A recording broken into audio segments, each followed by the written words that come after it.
See My World will involve the education, promotion and celebration of Pan-African arts, culture and being. This October 2020, between the 15th to the 18th, same weekend of this historic meeting, there will be a festival reenactment of the 1945 Pan-African Congress, incorporating debates, forums, seminars, exhibitions and performances. The aim? To establish a new cultural practice for Pan-Africans across Manchester and the UK, so we can establish historical legacy across the world.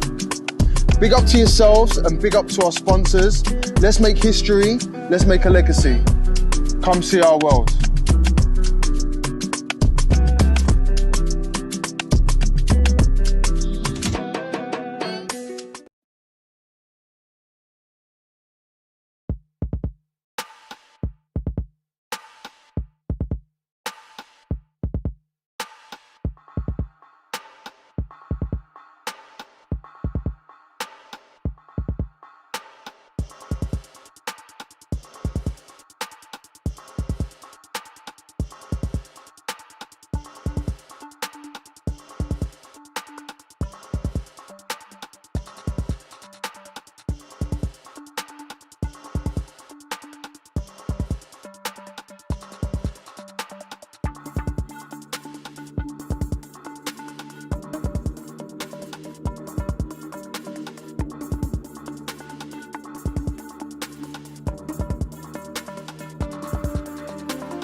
See My World will involve the education, promotion and celebration of Pan-African arts, culture and being. This October 2020, between the 15th to the 18th, the same weekend of this historic meeting, there will be a festival reenactment of the 1945 Pan-African Congress, incorporating debates, forums, seminars, exhibitions and performances. The aim? To establish a new cultural practice for Pan-Africans across Manchester and the UK, so we can establish historical legacy across the world. Big up to yourselves and big up to our sponsors. Let's make history, let's make a legacy. Come see our world.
Welcome back, guys, to SEMA World Fest 2020.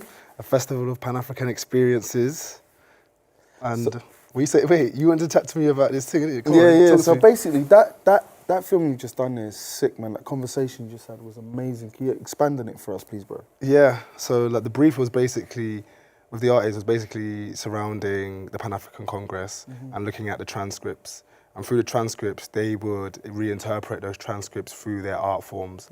So Yusra did it through poetry, Tolu did it through music, and Christian, he's multifaceted, multidisciplinary. So the initial conversation was that he may do it through dance, but he actually just went back to spoken word.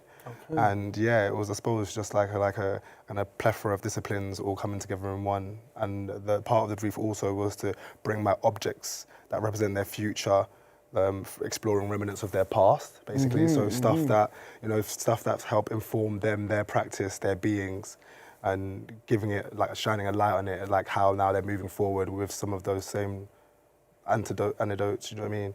And so yeah, it was popping. It's like the maddest day of shoots, like actually Steve will tell you, because it was like we were supposed to start at 12, didn't start till 2, and then we literally had like up until 5. Thank God Stun, like, let us have the studio. Big up to Stun, one of our sponsors. Big up yourself. Big up Stun, and like I suppose it's a really important space for Manchester, because one of the only spaces in the north and in Manchester that's still programming all black theatre. Do you know what I mean? So and it's owned by. And it's owned by a Pan-African. So yeah, big up Carfield again for all of that. And yeah, it's one of the sickest days, you know what I mean? We were just having a laugh. Even the set design on the day, like Kenneth, you might have seen the banners in the back that said, that there was one that said, none of us are free until all of us are free. Like, he's made that big statement, massive statement. And also he did like this little map of the continent, do you know what I mean? All in there. You might have seen it. I saw it in the background. Yeah, he did all of that. So yeah, it was a killer crew. Erai, who was on set helping with behind the scenes. Stevie B, who was on technicals with us as well. Becky, who was also there with Steve. Yeah, just phenomenal, you know what I mean? So happy that we was able to create that content, you know what I mean? I love the artwork. I think the artwork was absolutely phenomenal. That one of George Floyd, very poignant. So take us into the artwork a bit. Yeah, so that's Christian's work as well, because like I say, he's multidisciplinary, and you know, he was like, right, as an extension of my work, he brought extensions of himself. Like, everyone got asked to bring extensions of themselves. So he brought the 3 large pieces, one of George Floyd, one of the Rainbow Noir producers as well, and then there was one of his sister.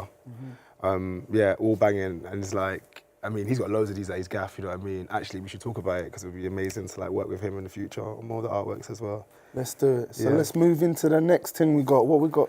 We've got Trap Lord of the Flies from Ivan Michael Blackstock, the cultural director for Cross Platform, and he's put together a conceptual piece, Trap Lord of the Flies, which basically looks at Pan-African male attributes, basically, within the system in the context of the UK. So yeah, I think everyone's gonna like it, you know what I mean? It's a moving piece, quite dynamic, you know what I mean? Free-flowy. Contemporary, yeah, but with loads of vivid statements, you know. So let us know what you think. Hashtag SEMA World Fest. Also on the Facebook, you can stream it there if this goes down. But this has been quite a smooth street. It's been quite smooth. I think the SEMA World button has been sick. It's banging. Yeah. So yeah. So let us know what you think. Let us know what you think out there. Yeah. At Big People Community, that's Big PPL Community. Follow us on Instagram. Let's kick into this one. Stay locked in.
of an absent father casts a larger figure than a prime adolescent mind can figure. Silhouette figure, slimmer yet bigger. This fractured stature acts to impact a bigger black figure. Go figure. Black ass typecast in a dark brass leather face mask, lights, camera, action figure. Play your role, nigga. Play your role, bigger. Oscar winner, Jack the Ripper, resist the timid lip quiver. If looks could kill, would you fully doubt this body count? Does this body count? Does this body count, you dark, black, ugly, mucky, muddy, sooty pussy? I'm the savage neighborhoody bully. You haven't fully lived until you've nearly died. Picture the scene. Jagged knife sliced inside, surpass the intestine, rupture the spleen. What the fuck do you mean? What the fuck do you mean? Testing, 1, 2, 3, keep testing, 1, 2, 3, don't test these hang like beans, you get burned like trees. I used to dream. Now these dreams just revolving nightmares of Dr. Bot beneath the Freddy Krueger Luger. Bow! Who's the suitor? Bow! Nigga shit!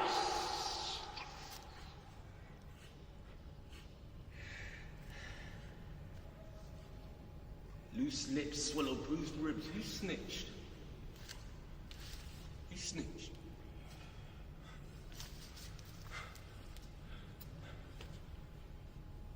Prolonged eye contact to contact or talk to become a student to your pupil, don't blink. One can be victimized for wearing victimized, but these lonely beads still remain broken windows to an abandoned crack house, screening fantasies of phantom parents, abandoned children, scared but standing firm.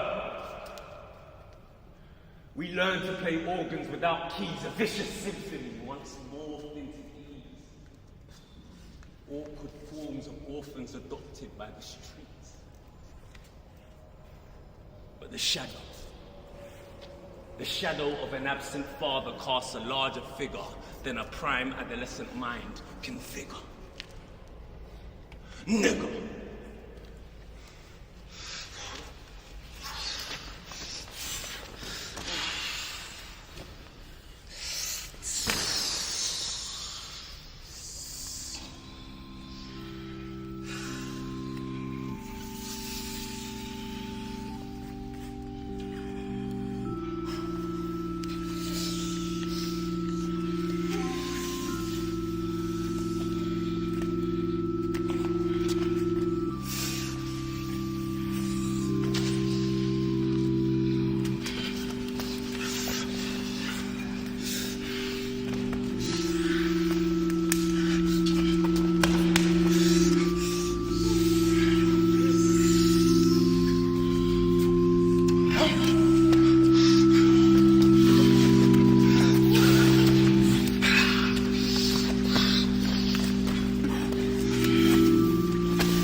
Welcome back, See My World Fest. See Wow, My that World. was mad. Yeah, shouts out Ivan on that one. Incredible. Trap Lord of the Flies.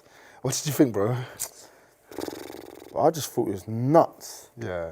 Like the way he's kept, like me, I used to be in a drum and bass group back in the day, and it's like the energy that he's got, it's like dirty, it's dark, it's gritty. Yeah. And he's got that, he's been able to capture that feeling that you have sometimes as a melanated man, that aggression, that primal energy, that like anxiety and trepidation Yeah. that you want to lash out. Yeah. but you hold it in 100. through compassion towards the world. Do you know what I'm saying? Yeah. I mean, Ivan as a person and like his work and what he tries to embody with it. I mean, it was like there was so much within there. Do you know what I mean? There was so many different nuances. Do you know what I mean? I explored through it. Do you know what I mean? Special character. So yeah, man. Shouts out, Chat Lord of the Flies concept series. Check it out and check out cross-platform as well. What's coming up next? Shock Out Academy Arts. Yeah, big up to the Shock Out family. Brat.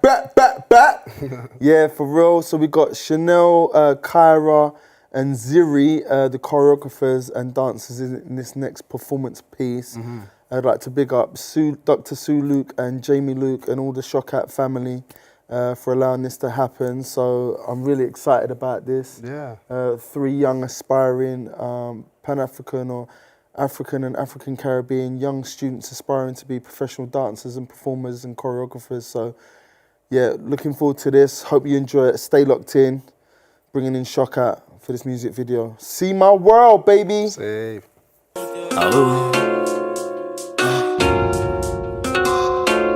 J'suis dans le texte.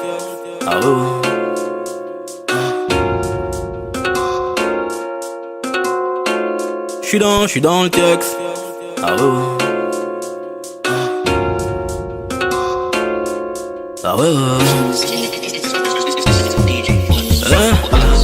T'es venu en boîte avec des meufs, on t'a recalé, oh là là. Ni en tactile, ni en T9, zéro smiley, non. J'suis pas des leurs, Robert Marley, Bobby. Comme un ever, comme jamais, j'suis dans le J'suis dans le texte.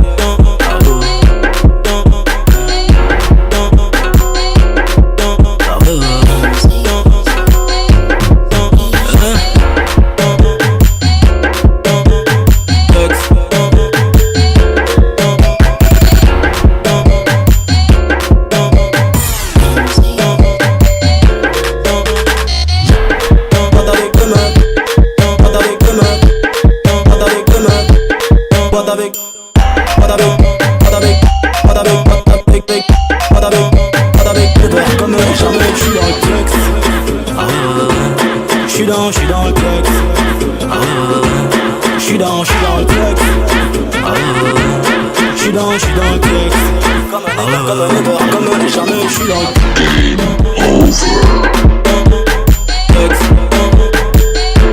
J'suis dans le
Welcome back to See My Welcome back. World. But, Pan-African, come on, Pan-Africanism.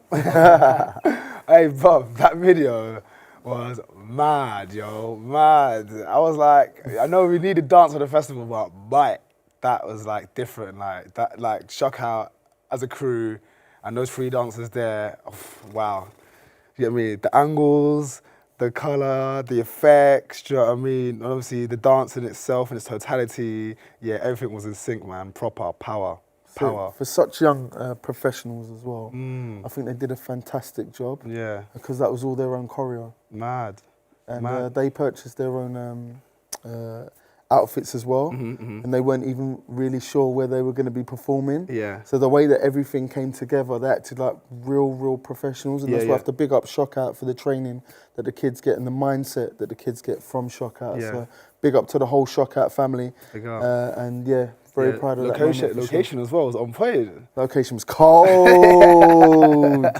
And they actually really enjoyed the process as well. Because I think it was the first time that they'd done something like that of their own. They really enjoyed the process. So it was wonderful. Just a nice developmental opportunity for them. You should be proud, didn't it? Big up yourselves. You should be proud. Really, Chanel, Kyra, Ziri, you smashed it. You absolutely smashed it. So well done to you guys, for sure. Yeah. So up next, we've got a performance and a video exclusive premiere from Isaiah. This is a production that we worked on together. I hope you enjoy it. It's called 3-6 Mafia. And I suppose it just explains his story of growing up in OT a bit, you get me? You know what I mean? Real. He's intricate. Isaiah, for those that don't know, he's a poet. And I'd say one of the best poets in the world. Manchester born, baby. Come on. And what's mad? I used to look after him when he was like 6 years old. Seriously? Seriously. Yeah. Good lad, you're a good lad, Isaiah. Yeah, man. Yeah, man. It's power. So yeah, check this one, 3-6 Mafia. I hope you enjoy it. Stay locked in. Fill my head with smoke, now I can trick the mirrors. Walking on my grave, I feel those shivers in my spine. Ringing at decline, I need space and I need time. You can't find both, you can't find. Designer like I'm blind on me, money in my mind. On B5, but you still buy, all this money isn't mine. Heard it through the grapevine, money on my line. Running out of time, now I'm running out of time. Speak, but the word isn't true. I keep all the make-believe in a tourniquet. Feet hit the curb again. People out of shore forget. The sea ain't even sure it's wet. Liquor ain't cheap, why I keep getting more of it. Shirley on my line said I'm born for this. Now they're in Charlton singing gospel. I'm here chewing on some chocolates. Pray for me. Liars wanna flog me a dub. Waves across the street keep washing me up. I gotta be clean. They just want a product to touch. I drop off a bleed. Nobody's wanna be us. They're knocking their knees. No cotton picking now. Hit me up like Scotty for beams. You at the bottom it seems. I'm on top of the screen like, pearls look purple as Ursula. I was in deep sleep, but I'm here for you. And my dreams trip on my feet, flicker the furniture. Get rid of that 3-6 from my circular. I need 9 nights for the nurturing. Get rid of that 3-6 from my circular. I need 9 nights for the nurturing. Get rid of that 3-6 from my circular. Or louder Equiana niggas Oxford artful. You still here bleeding over lost bravado? Me, I'm on the throne moaning occupado. They wanna see me dead. I turned off the GPS when Jesus wept. Wonder where all my people went. Counting up the colours from a crash course. What does yours stand for? I was on Stanford. Then I hit T up 24 Langshaw. 3-6 in my circular. Getting rid of that 3-6 from my circular. Getting rid of that 3-6 from my circular. Fill my head with smoke, now I can trick the mirrors. Walking on my grave, I feel those shivers in my spine. Ringing at decline, I need space and I need time.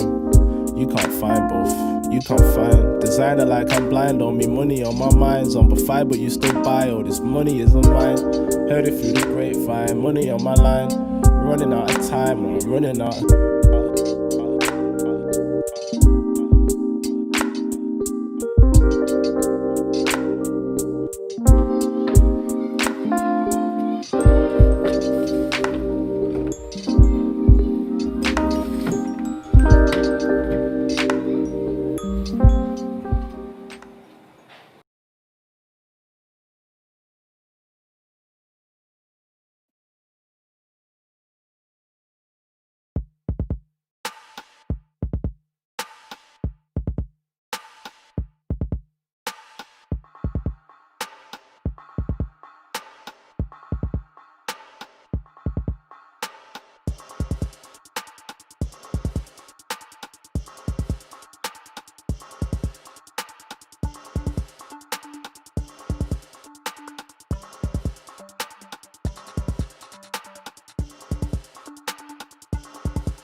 See My World will involve the education, promotion and celebration of Pan-African arts, culture and being.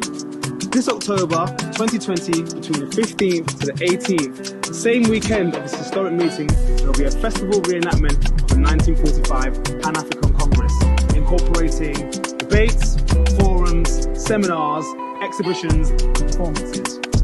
The aim, to establish a new cultural practice for Pan-Africans across Manchester and the UK, so we can establish historical legacy across the world.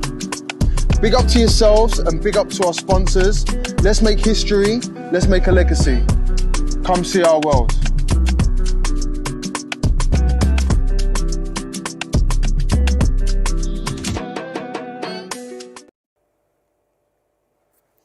Welcome back. See My World Fest. See My World. Big up. Shouts out Isaiah, Nat 36 Mafia. Incredible shots, incredible scenes, incredible poetry. It's actually cold, man. It's nice, isn't it? It is nice, man. It just tells the story of him growing up in Old Trafford and basically doing like a 3-6, doing a 360 around his ends, and you know what I mean, what he goes through, you know what I mean, and his thought process in his mind. I'm telling you, this guy, man, this guy. Mad. Gonna blow. He's got a book as well, isn't he? He's got a book, yeah. Yeah. Like young author, you know what I mean? Yeah. It was like author at 20, or was it 19? Yeah. Yeah. Incredible, incredible. On for big things as well, you know what I mean? Like seeing him in a show. Actually, funny enough, he done a show like at Ivan's cross-platform festival as well. So he came down to London, and I think that was one of his proper first London gigs as well. Okay. But outside of that, he opened up for Skepta. Yeah. I remember that. What it was like a festival as well. After he won the World's First poetry competition, the first one to come to Manchester. So yeah, man, he just Big keeps up on yourself, going. Lively. Lively. So what we got next? So what we got next? Pretty much, we've got an in conversation and panel with the Greater Manchester Students' Unions. Basically, they've united and come together to talk about their notions for creativity, resilience, and equality. And so, yeah, you know what I mean? They're basically just speaking up about the topics and some of their campaigns that they're going to be running over the year. So, and I think it's important that we hear, because the young people's thoughts on this, students' unions' thoughts on this, especially because actually during the 1945 Pan-African Congress, one of the big movements that helped propel and spur a lot of the notions were the student populace as well. Do you know what I mean? So I think it's very important as part of that, in this consecration, that they also inform, you know what I mean, the understandings and talks. Well, that's what's helped us as well, isn't it? Because we met at university, didn't we? Yeah, it's true. So a lot of my campaign work started whilst I was at university. I'd been doing community work from when I was 12, like just in my local ends and stuff. Yeah. But it went to the next level when I got to university. So yeah, university student movement is so important. It's so important, isn't it? And I think I got more into politics off the back of going to university, do you know what I mean? So it was like the student politics, and obviously then meeting people like yourselves, which would then kind of open up my understanding of my world, you know what I'm saying? And so, yeah, it's real. So we're going to get into this one as well. Students Unite for Pan-Africanism. Stay locked. Stay locked in, baby.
Hi everyone, my name is Kwame Asamoah Kwarteng, and I'm the General Secretary of the University of Manchester Students' Union, and I'm part of the Central Committee planning the Pan-African Congress commemoration. It's very interesting that 75 years ago, the very basic thing that every human right now needs, freedom, Black people had to meet in this building to decide whether we really needed freedom. We needed it, and so they met and they decided that this time around we had to go and capture freedom from the colonialists. So they met in this building. We had young black activists coming from Africa. We had the Africans in diaspora in the UK and in the US meeting here to decide of it. We have names like Dr. Kwame Nkrumah, Jomo Kenyatta, and the rest who met here. And then they were able to go back, and 60 years down the lane, we had lots of African countries gaining independence, championing the idea that the black man was capable of managing their affair. Today is the 75th anniversary of the 5th Pan-African Congress that made liberation happen in Africa. So today, we've planned a series of events. So from the Students' Union side of things, we felt that because the activists were young people, the onus also lies on us to also be part of this commemoration, thank them for this very good thing that they did for us, and also look at the way forward, what we can also do to leave our mark in ensuring that people are truly liberated. So we've put together a series of events. We are going to have panel discussions, we are going to have poetry, we are going to have spoken word, we are going to have workshop on diversity and inclusion. We are also going to have dance performances, and what have you, you're going to have music performances as well. So I want you to just stay glued to your seats and enjoy all the events that are going to happen live on your screens today. Our first act is going to be by the ever wonderful Chancellor Jackie Kay. She is the Chancellor of the University of Salford and also a wonderful and well-celebrated poet, and is going to give us 2 minutes of her poem. Thank you, and enjoy it.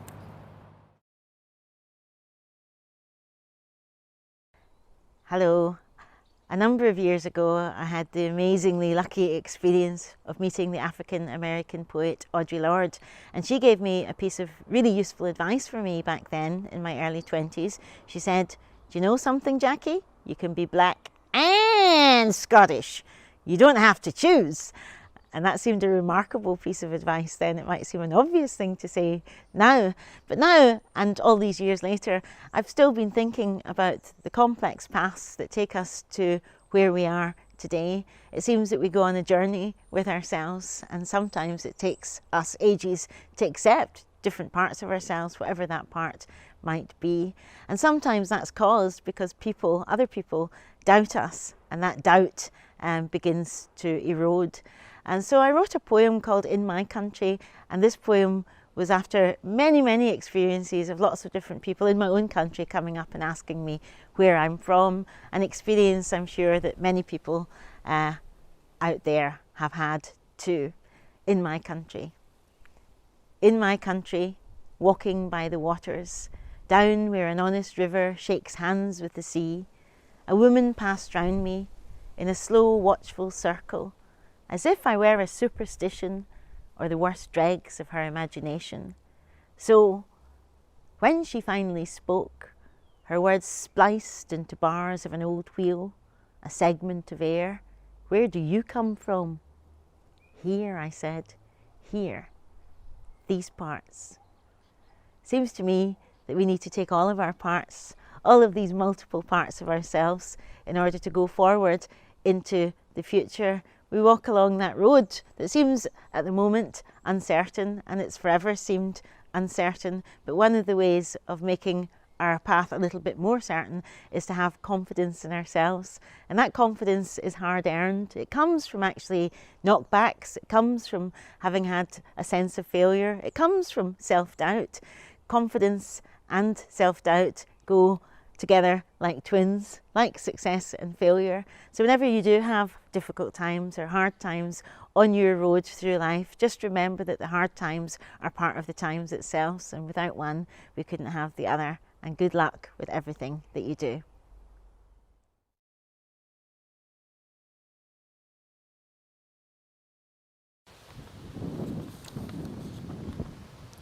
Symphona ta Vashti Yusuf Suwa Bolagun.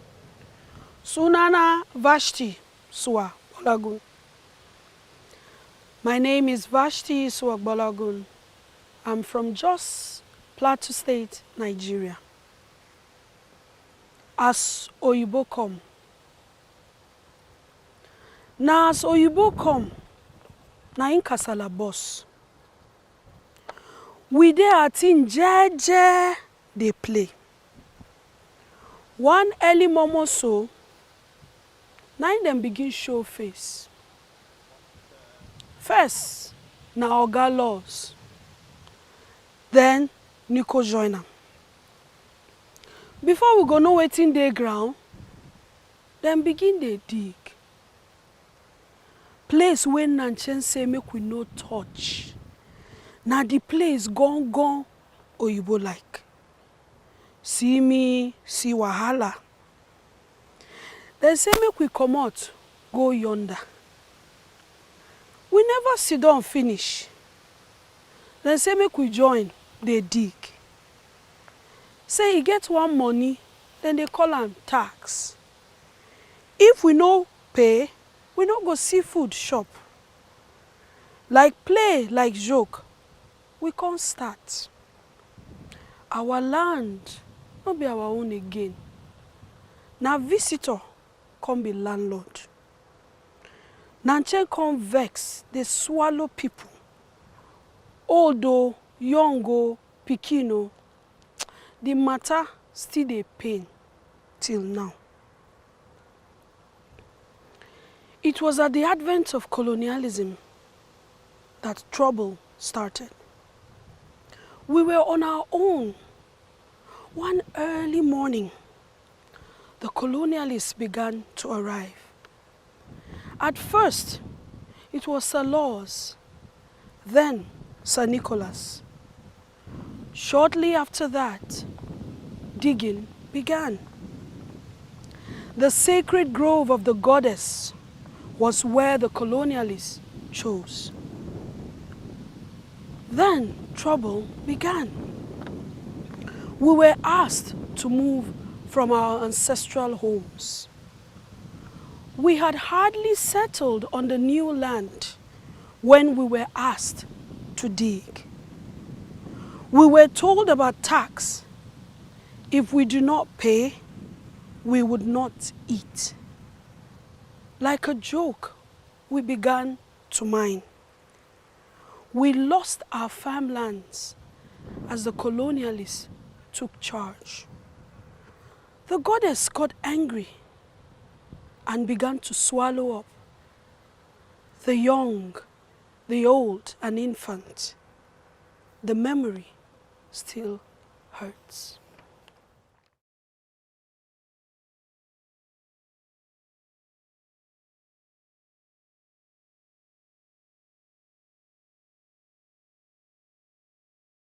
Hi guys, welcome to our first panel debate for the 75th Pan-African Congress anniversary event. We're joined by representatives of all of the Manchester universities. So my name is Rosalie Benjamin. I'm a graduate from Salford University. I've recently working with the Salford Education Technology Fund, and I've been involved in quite a few areas of Salford University. We also have representatives from Manchester and Bolton as well. So I'll let you guys introduce yourselves and we'll go from there. Hi, so my name is Kwame Asamoah-Kwarteng. I'm the General Secretary of University of Manchester Students' Union.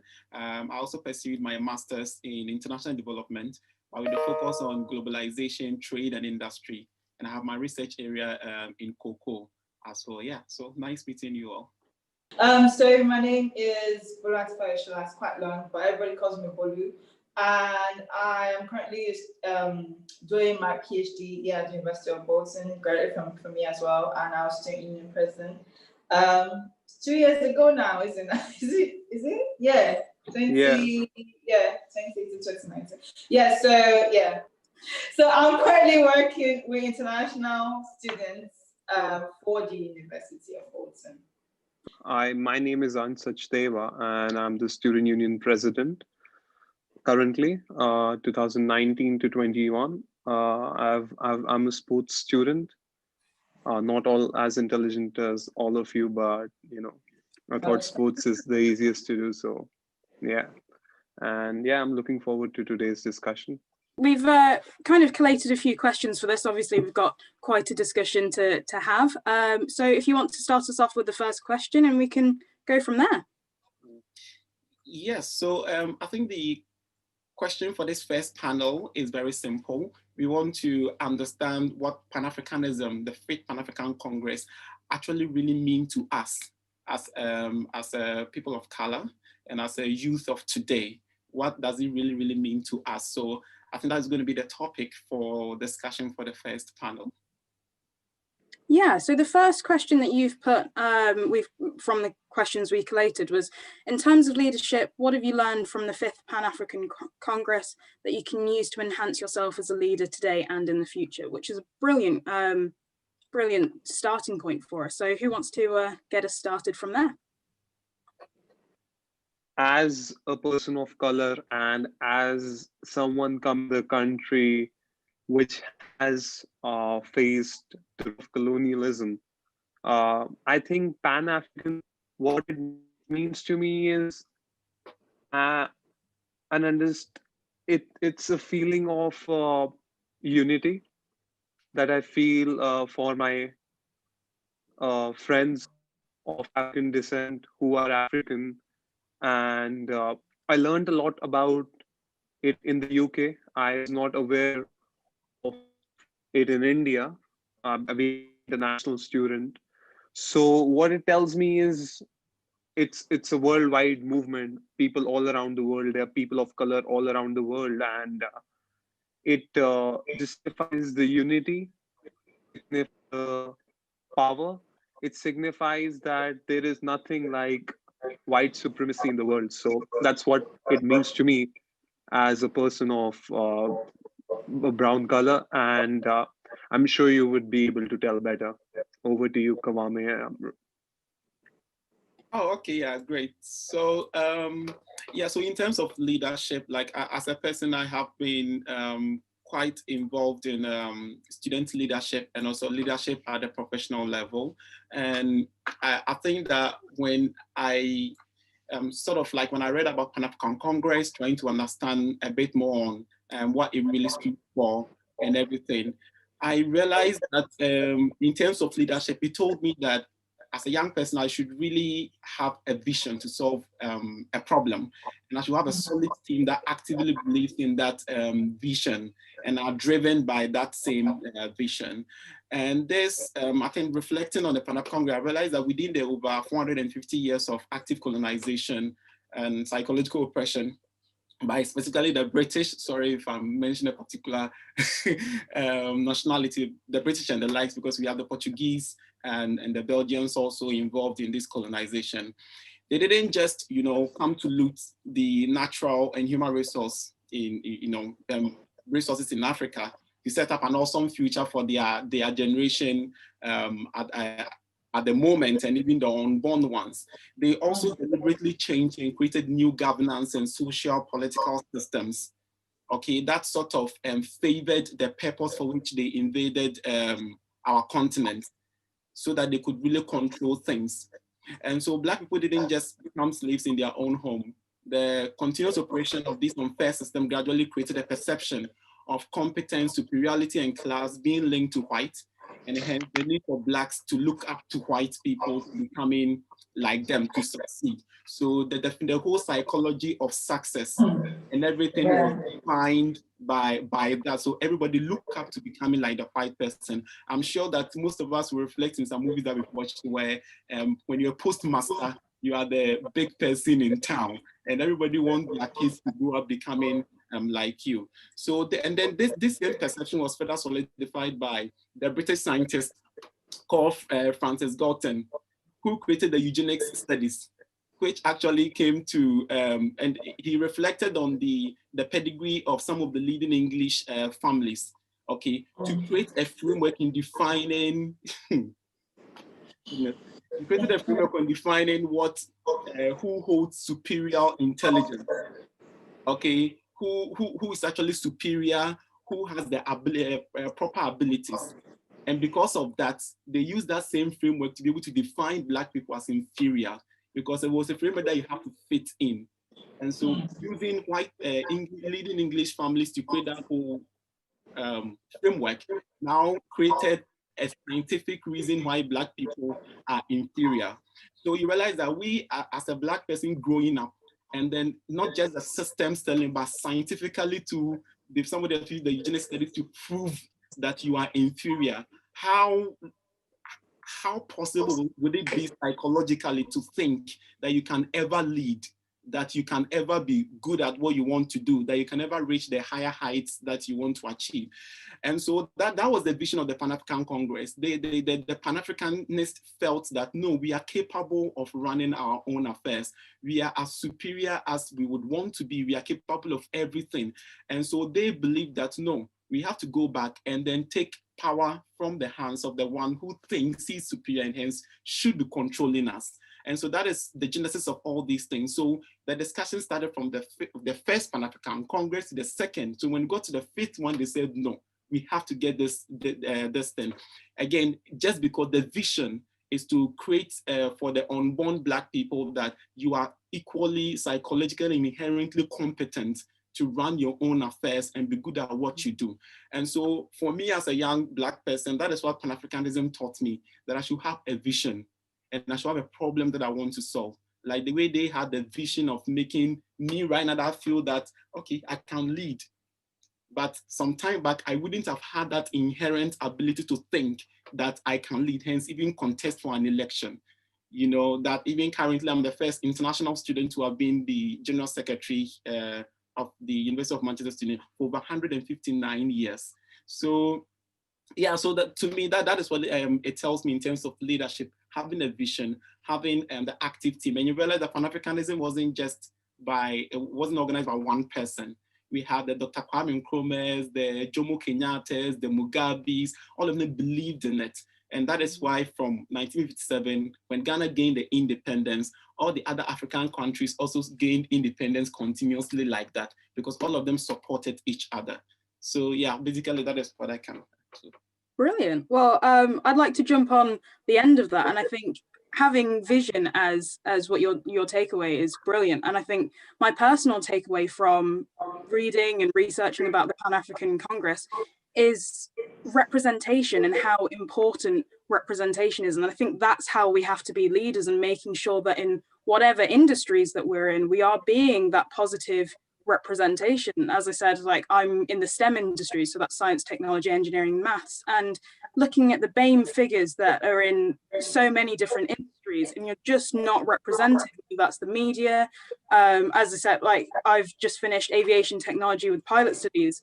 The pilot industry in the UK is only 7% that are BAME, which is just absolutely horrific when you're trying to be a part of that industry, which means that you have to lead. You don't really have a choice. You have to be the first now. So I think that's one of the core values that they are really trying to teach us, is that we have to take up that mantle, and we have to be those positive role models, especially in today's society. We've seen so much going on in the US, in the UK, and all across the world, really. So we do have to just continually make sure that we're changing that image of what it is to be a Black person, and that stereotype, and put forward those new role models as the new Black youth going, this is what we want to be. There's no one way to define us. We're here, we're in every industry, whether that's science, whether that's music, whether that's sport, we're here, we're proud, and we do have something to contribute as well. So we do have to be really thankful that there were these congresses that were making sure that we felt like we had a place, and now we have to keep shouting as loud as we can, to be honest, to make sure that people do see that we are worthy, and that we have something so magnificent to contribute to society, and that when we all come together, we've got a much better place. So yeah, just getting involved in whatever possible. I know that at the University of Salford, I was the chair of the debating society. So we'd have debates with the African Caribbean Society. So having that conversation again, and just being in whatever space possible, and making sure that you're representing yourself. And unfortunately, we're in a society where one person is the whole representation of the Black community, like that one individual can speak for everyone. But I think as long as you're representing yourself and your own experience, and just having those conversations, then that's the way that we can move forward in their spirit of leadership as well. Yeah, I think you guys have spoken very, very well. Like, absolutely love the way you guys are spoken. I'm intrigued, you know, by so much wisdom, so much knowledge. I feel like the coming together of like the founding fathers, I would like to get the founding fathers, they came together as change makers, and you know, they paved the way for the things that we've been able to achieve today. Just like yourself, Kwame, I was like the first international Black, it's like the role is so much like international Black woman, immigrant, to be, you know, the president of Bolton Uni. And Bolton has been here for quite a while. And to think about the reason why I was able to achieve that is beyond me. And Pan-Africanism has shown that it's all about togetherness and unity. And what I learned from what they've been able to achieve is you have to take control of your own destiny and what's rightfully yours, because no one is going to hand it up to you. Because from what I've learned, it was at the end of the Second World War, they're like, you know what, we've had enough, because it was done with the promise that, oh, if you guys come to fight this war with us, we'll give you independence. And that did not happen. So they come and like they stood their ground. And I feel like even for us, even having conversations today, you know, and still here, we're 75 years later, and still say, you know, Black Lives Matter, it should not even be a thing. Like, it should matter anyway.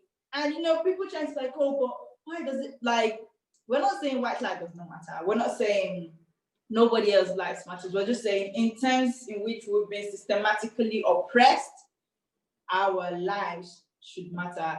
I should be able to create wealth for my unborn child.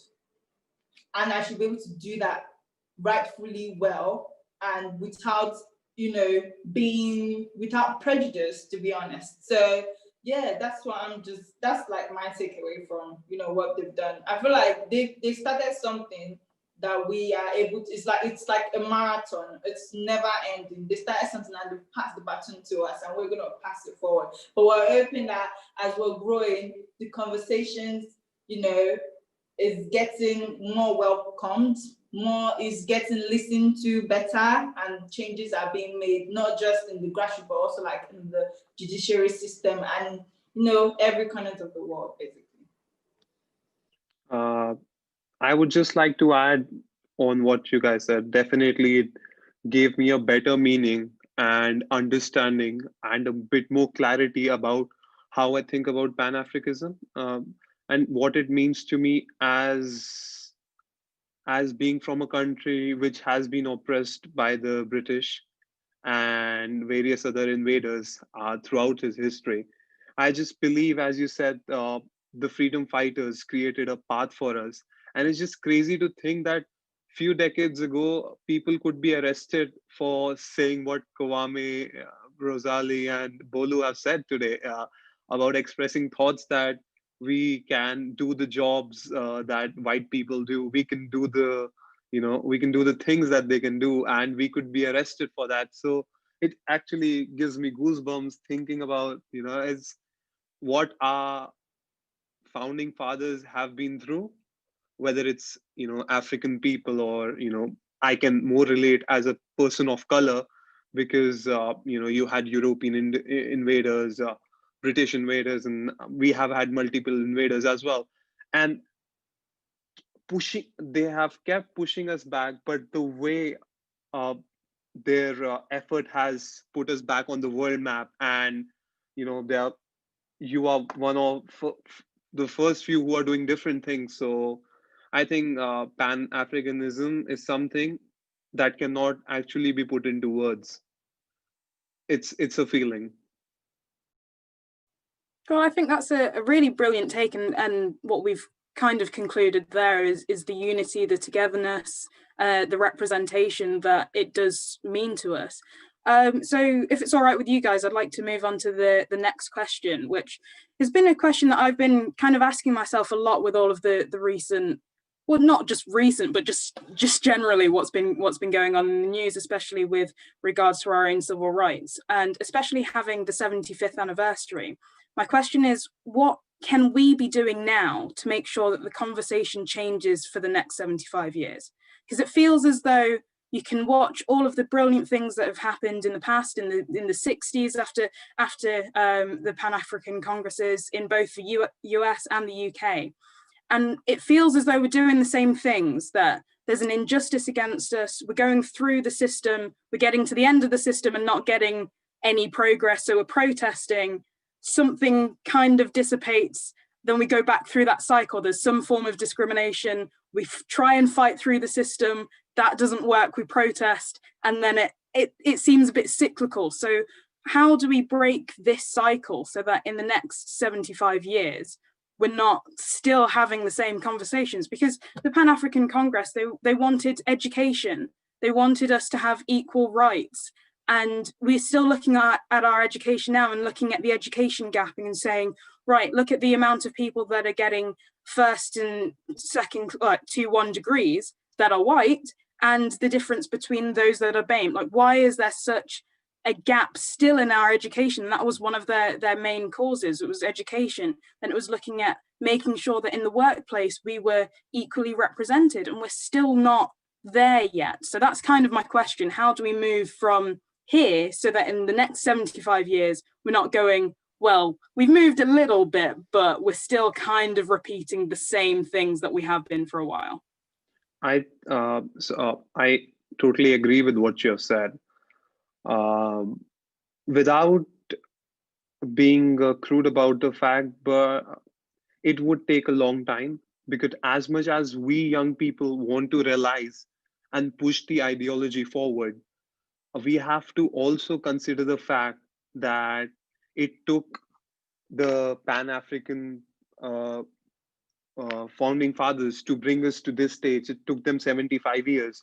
But just think about the colonial people who pushed us for hundreds of years, whether it's, as you said, it's healthcare, whether it's education, whether it's natural resources, whether it's people dying in the mines for businesses and industrialists. So it has to be a long process. And I think discussions like these are a start, a very positive start. And this would give us an opportunity to educate ourselves, to educate people who we know, to we as leaders have an opportunity to make sure we are in educational institutes, we are in students union, you're doing PhD, so we are doing different things. We have the opportunity, we have the power to change through education, through unions, and these panel discussions, this is really important, and it's a stepping stone. I think, yeah, you've asked a very thought-provoking question, and I think that is a question that all of us are supposed to be thinking about. Like, how do we move forward? Because we can't always be demonstrating, because I think all of us are tired of it. Like, all of us really want something to happen, but we can't help but do the demonstration because like nothing is happening, you know. But I think you raised two critical points around like, why do we still have, let's say, the awarding gap or the attainment gap? Yes, so the prejudice exists. Because if you've read a lot about it, they would tell you that still in class, especially in British here, in the class in the elementary school, much is not expected of the Black student. And because of that, even when you write psychologically by the person that is marking, the person is not expecting much from you. And so doesn't even psychologically expect you to write anything well. So that's how the thing works, you know. So the thing is so ingrained in the mind that regardless of how you try to put your points across, it becomes a problem. And I even think that even at the university it becomes worse, especially if you're a Black person pursuing a humanities course, as opposed to those who do, let's say, science-based course, like they say, those who be at the medicine and health and engineering, because there, you know, the answer is very certain. If it is 2 + 2 is 4. So the person can't mark you down. But if you're at the humanities side where it's more of an argument, that is where the problem lies, because that is where ideologies play a role. Okay, that's where the person is going to mark you, and it's the person is debating with you on your own paper. So that's why most people will come here, they'll have to write what will lead them in getting the marks, not necessarily what they think is the right answer. And so the awarding gap side is a huge thing. it's not a problem of a Black person. So at the back of my university, I keep telling them that, why are you treating the issues of Black people as if it is their problem? You know, it is as if we need to know something to be able to write the exams and get the right marks.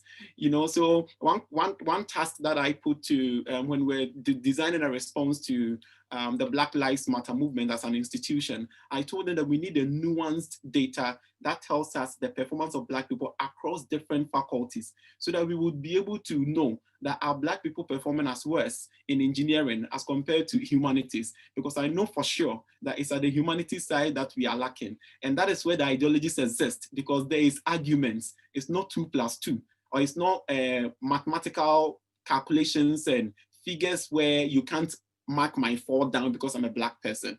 You know, so that part, it's very hard to, because how do I call it?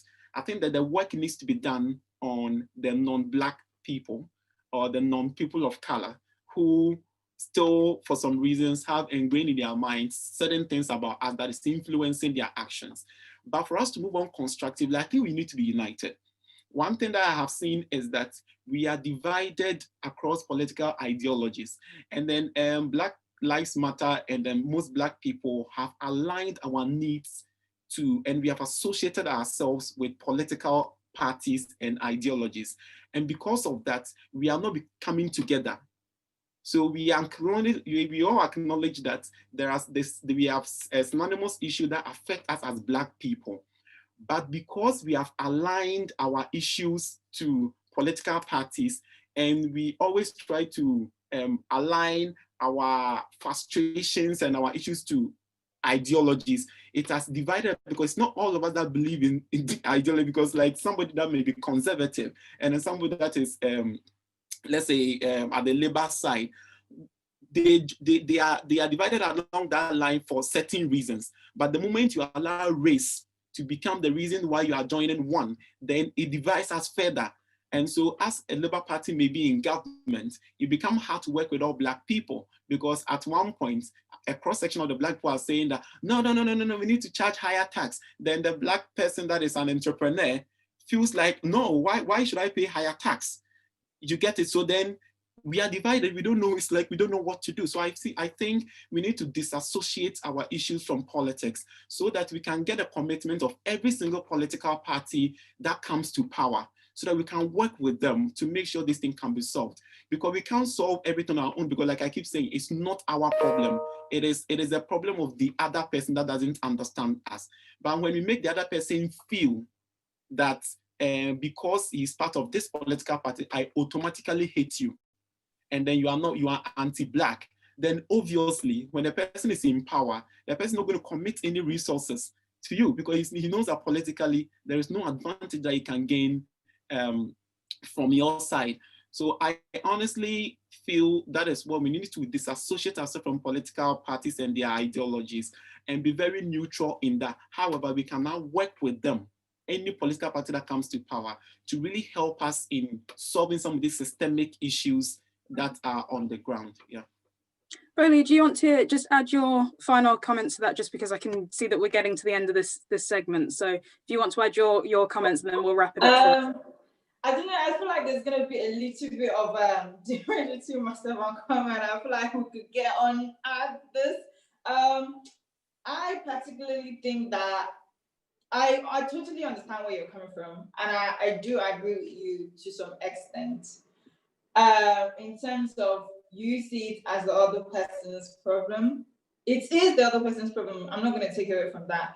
But I also feel like we should also take ownership of that problem. In terms of like, I think it should begin with myself. It should begin, I should not hear my friend make a colorist joke just because she's light-skinned and be like, no, it's not funny.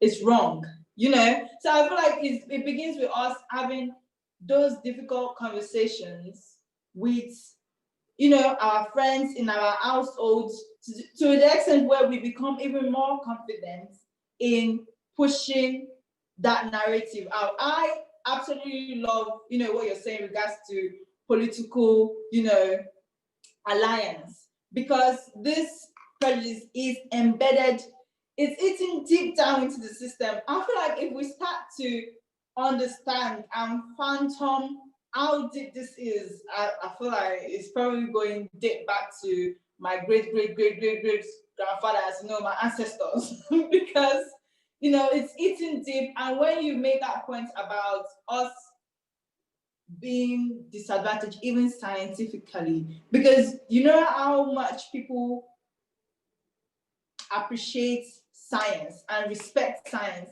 and for somebody telling me that I'm stupid just because I'm Black, or I cannot attain something just because I'm Black. And when people want to say something like, yeah, it's scientifically proven that, and you just saying it's scientifically proven that this, you've already won an argument. Because most people tell you, you can't argue with science, but are we really sure that you can argue with science? Because clearly, if we have been able to reach this level of attainment, and somebody years ago sat on their deck, put a lot of research, did critical literature review, and said Black people, just because we do not fit this particular stereotype, we are not supposed to, hold certain positions, or we are not smart enough, or we're not good enough. So I feel like it's having that difficult conversation and standing up to it. Just because it does not affect you, or because you are not treated like that in that workplace, does not mean you should not stand in solidarity with this person. Because sometimes we like to be like, oh, so far I'm fine, I don't want to. So far I'm this, I don't want to. Like, I feel like it starts with us having this difficult conversation and holding this set of people accountable as well for their actions. So that's what I'm just going to say. Brilliant. My kind of take is that there isn't an issue that can't be solved without education. I find that education is the causal thing that can change the world. As Nelson Mandela said, education is the most powerful weapon that we have to change the world. And I completely agree with that. So I think we have to look, as you said, with ourselves, and looking at how we educate ourselves again and re-educate ourselves, because the education system in this country, unfortunately, is written by colonizers and hasn't been decolonized yet.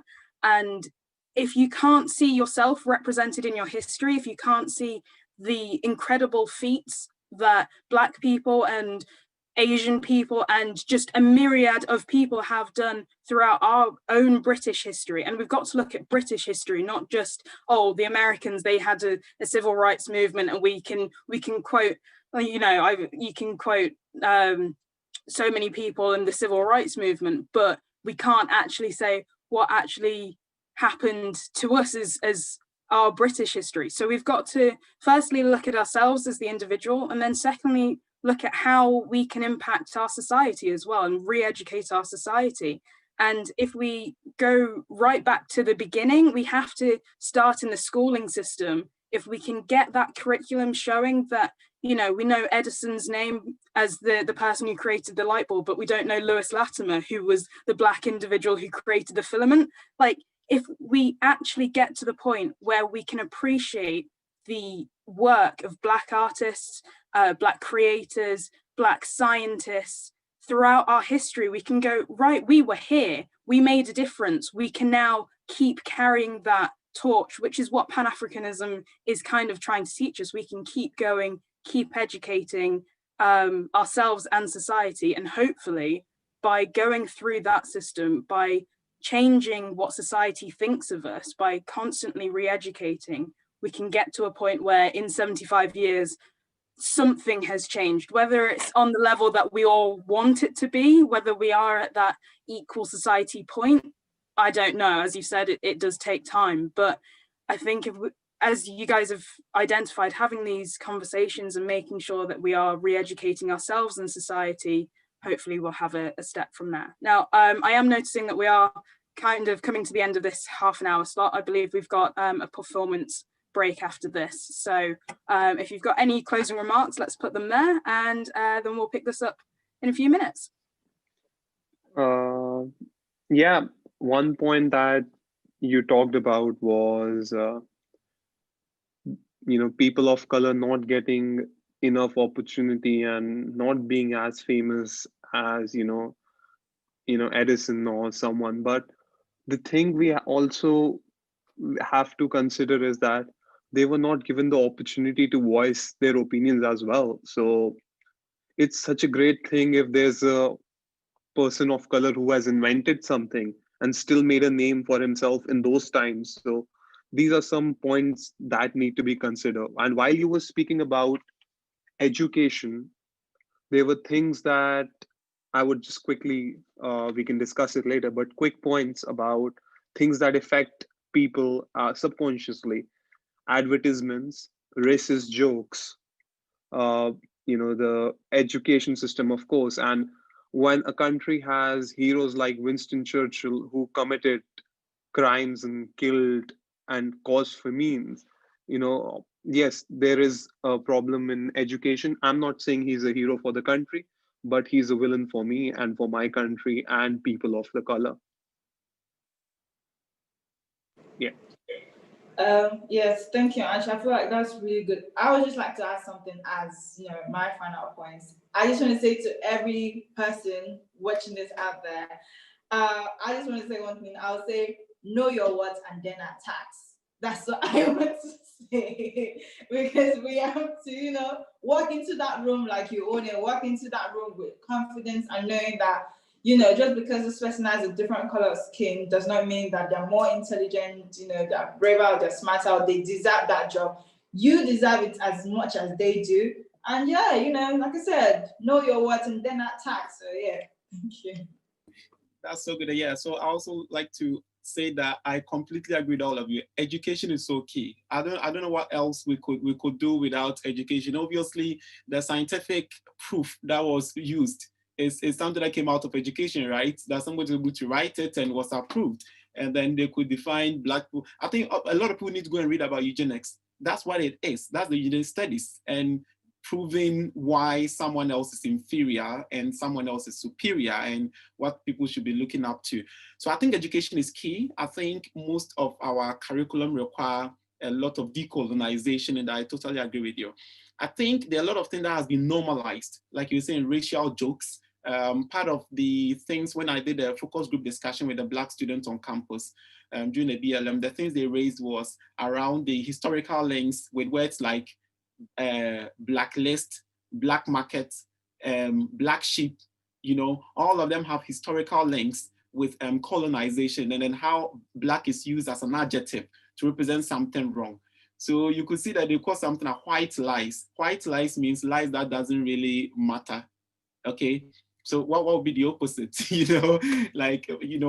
black market and all those kind of things. So there are a lot of normalization that has happened that we really need to denormalize. And I think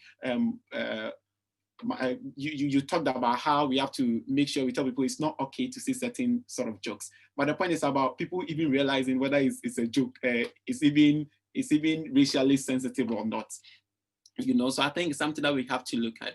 And I think even though we are talking about the issues of Black people, I think we also have to caution how people are always using us in a form of capitalism. Now, companies that are rated high are those that have equality, diversity, and equality departments, and then always the Black people that they are appointing just to show that, oh, we care about Black people, or we believe that Black people are the only ones that can solve equality-related problems. And so we have now become a checkbox for companies to be rated high because, at the moment, our issues are there, but I see people are still exploiting it again. We're exploiting the fact that we're even talking about issues at the moment for their capitalist gains. So I think it's something I have to be cautious of. So I think we should be talking more about the successes of Black people, some of the things that people are achieving, so we don't play the deficit model. We will talk about issues, all right, but I think we should be spotlighting the successes that are people, no matter how small it is. It will make a difference in the life of the other Black person that is not actually seeing any Black person achieve what society right now defines as success or achievements. So I think we have to really be talking more about our successes and find other ways of dealing with our issues. And I think finally, it's about relating all this, and I said, to the Pan-Africanist people. Remember, they came in, they didn't play the deficit model. They came in and said, no, we are capable of running our own affairs. So we are come to take the position.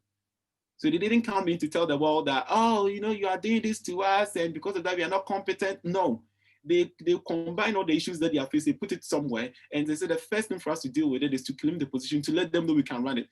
Regardless of the errors that we make, we will still move on.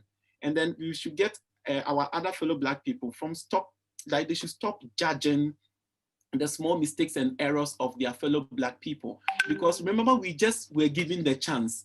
It's not long ago that we're given the chance, but we have become so critical of our own self that even we wouldn't allow a room for error. It's like you are held, if you're a Black person, you are held to the highest of standards, which is too much for someone else having the whole continent on your shoulders. When you pick a position, you have the whole continent on your shoulder, you know? So yeah, so I think we should be very supportive and understand that the same way other races are given a room to make errors and then become better at it, we should be also human beings, that we should also be given the same space to be able to also make errors and become better at it. Brilliant. Okay, so I think that's a really good place to end the first half of this panel debate. We've had some really good questions there, so thank you for that. And we'll hand over to the rest of the activities for today and come back to this later on.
That feeling when your energies alike. Tripping and me fell into the night, then come out the other side.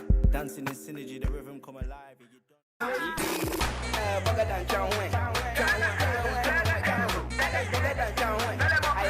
One more.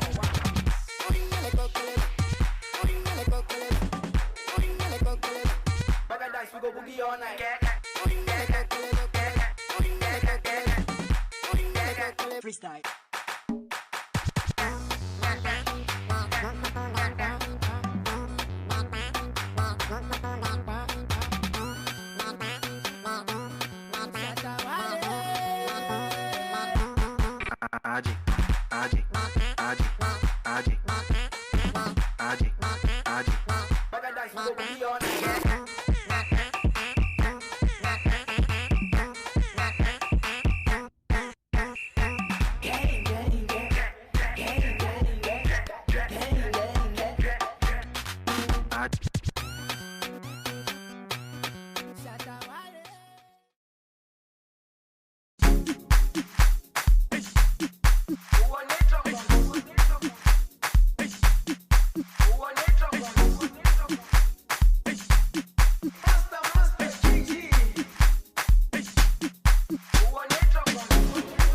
Jerusalema ikayalami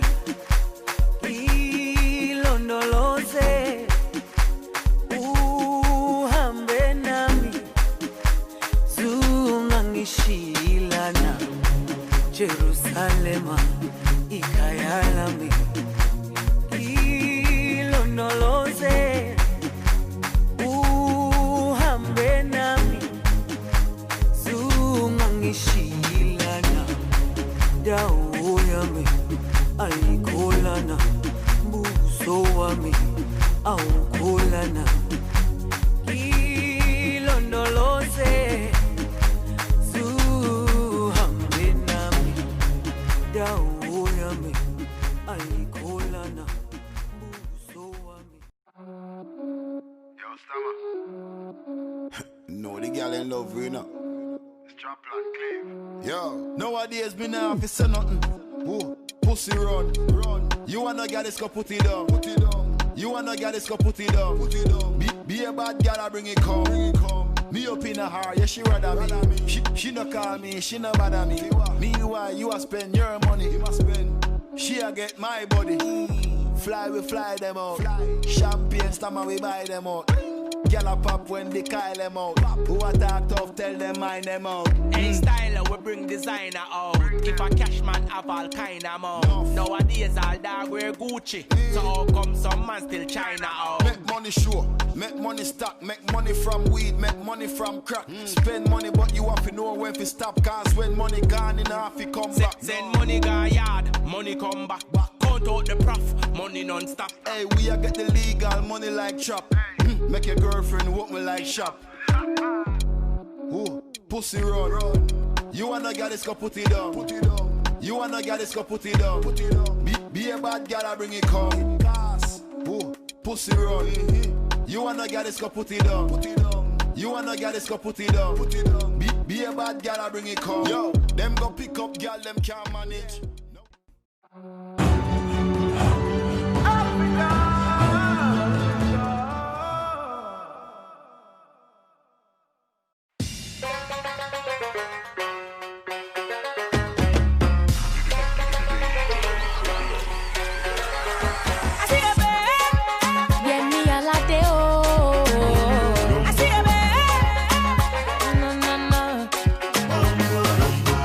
I dey hear the sound of a tambourine.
To Kassa for Kuza.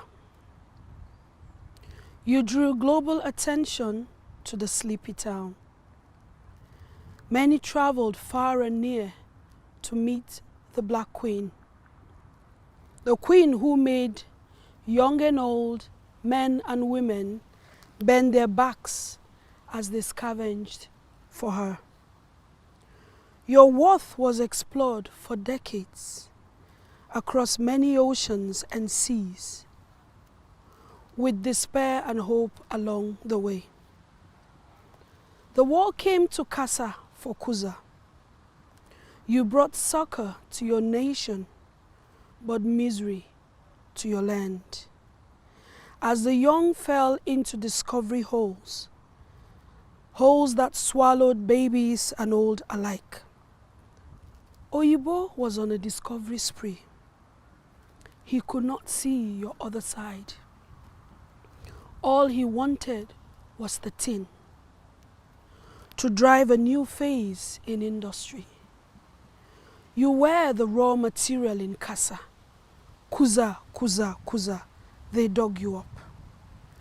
In your appearance was the land's disappearance and the death of the once playing ground, where children could play, where grass and green could grow.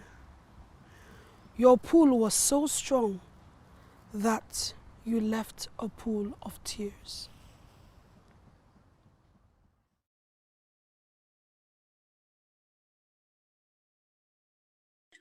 Hi guys, welcome back to the second half of this panel debate.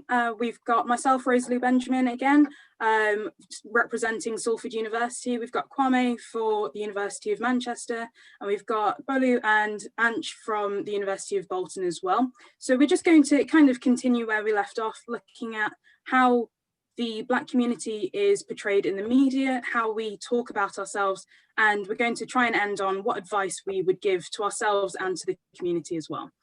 So how do we want to start off? I think it was the portrayal in the media. So Kwame, do you have any initial thoughts that you want to start us off with? Yeah, absolutely. So I think reflecting on how we've been defined as Black people colonially, and then how, you know, the media right now reinforces some of those prejudices. It has become a challenge. The way previously success has been defined, intelligence has been defined, beauty has been defined, everything has been defined in a certain way that the media reinforces it, and then it is at the disadvantage of Black people. So for example, we have Black people that were trying to feel comfortable in their natural hair, for example, but then it's been defined professionally how hair is supposed to look like. And then definitely it is looking like those of the white race, which now brings a question back to the Black person as to, do I actually look pretty? And even the fact that I can question, you can question yourself that way, but even professionally, you're telling you're not getting that job because you're not putting on a professional hair. So it's not just about how you implicitly feel about how you look. It is how it is explicitly embedded in the requirements that requires you to be able to even work at a professional place. And then it is the media that keeps perpetuating all these agenda. We have had people that have to go and those who have to go and do like a nose job to make sure their nose are looking a bit slimmer. And unfortunately, most Black people, we don't have the slim nose. So it means for you to look beautiful like the way the media portrays it, it means I have to go to, you know, do cosmetic surgery to make my nose look that slimmer. So the definitions that since colonial time has been put in place, the framework that have been put in place to define success, to define beauty and all that are currently still being perpetuated by the media. And as a result, makes it very difficult for Black people to fit in. Now, you have to be super confident to walk around with your natural hair. It's like, why do I need to be walking around and I have to look so strong inwardly and outwardly just to feel okay, walking as natural as I want to be? Because to the other side, I would have to change. You know, I have to change to really feel okay and fit in and all that. So the media hasn't been very fair to us. I'm pretty sure currently we wouldn't just blame maybe those who are there. They are as victim as us, because they are a current generation that are a victim of what they might sort of the sort of socialization that they went through.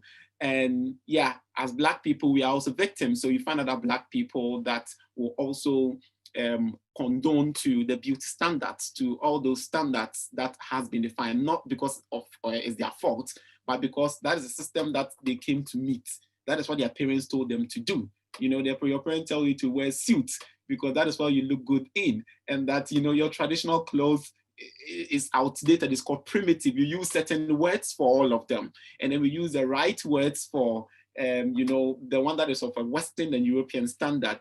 You know, so it's been quite challenging. So we have seen a lot of Black people that are doing good job, like the Pan-African people, especially current women are doing a good job trying to represent Black people so well. But it comes, you know, it comes to sort of, it comes into the opposition with what the media is also saying. So it leaves a lot of Black youth very divided. It leaves us very confused as to exactly what we are supposed to do, whilst the other side looks a bit more comfortable. So I think the media hasn't really been fair to us at all. I would agree with you, Kwame, and I was reading a very interesting piece, and it talked about the current impact of media and how they portray third world countries like India, continent of Africa. When pictures of Africa are shown in media, we tend to think it's a continent plagued with poverty, corruption, a barren wasteland filled with starving citizens. Much of Western media covers Africa as suffering and tends to focus on the negative attitudes and attributes and all the problems, which makes us think that is Africa just like that? Despite the existence of the modern life and developed cities, running water and electricity in areas, stories depict that, you know, there is, of course, there are factors that cannot be ignored, but they show people what they want to show. They don't want to show the progress. And when these things happen, Africa has its poor people who deserve help. Every country has poor people who deserve help. But when a country, a group of people are portrayed like that, one of our panel member, she said that she's been brought up here, and she said how it was racist games were played when she was young. It just makes you think that how things are back in Africa, and oh, we are much better here. But no, the answer is no. Also, while you were talking about how people are supposed to look and the Western way of looking and the Western way of wearing clothes and stuff like that, that made me think the point, the impact of social media as well, how it is negative, and how in, you know, I'll give an example of India, how if you are of a darker skin, people seems to demean you. You know, they sell fairness creams in countries like Africa and India. What are fairness creams? So I think there's a long way to go, and people who portray Africa in a certain way, who portray any country in a negative way, have a long-term impact of people who are descendants, people who are immigrants, who are second generation in the UK or the US. They mean to demean their ancestral land, and it has a negative impact for the people who are to come, their children in the future, in education. And it has a very, very massive impact, because we always say that media is the fourth pillar of democracy. And if media portrays a certain group of people in that way, it's not right.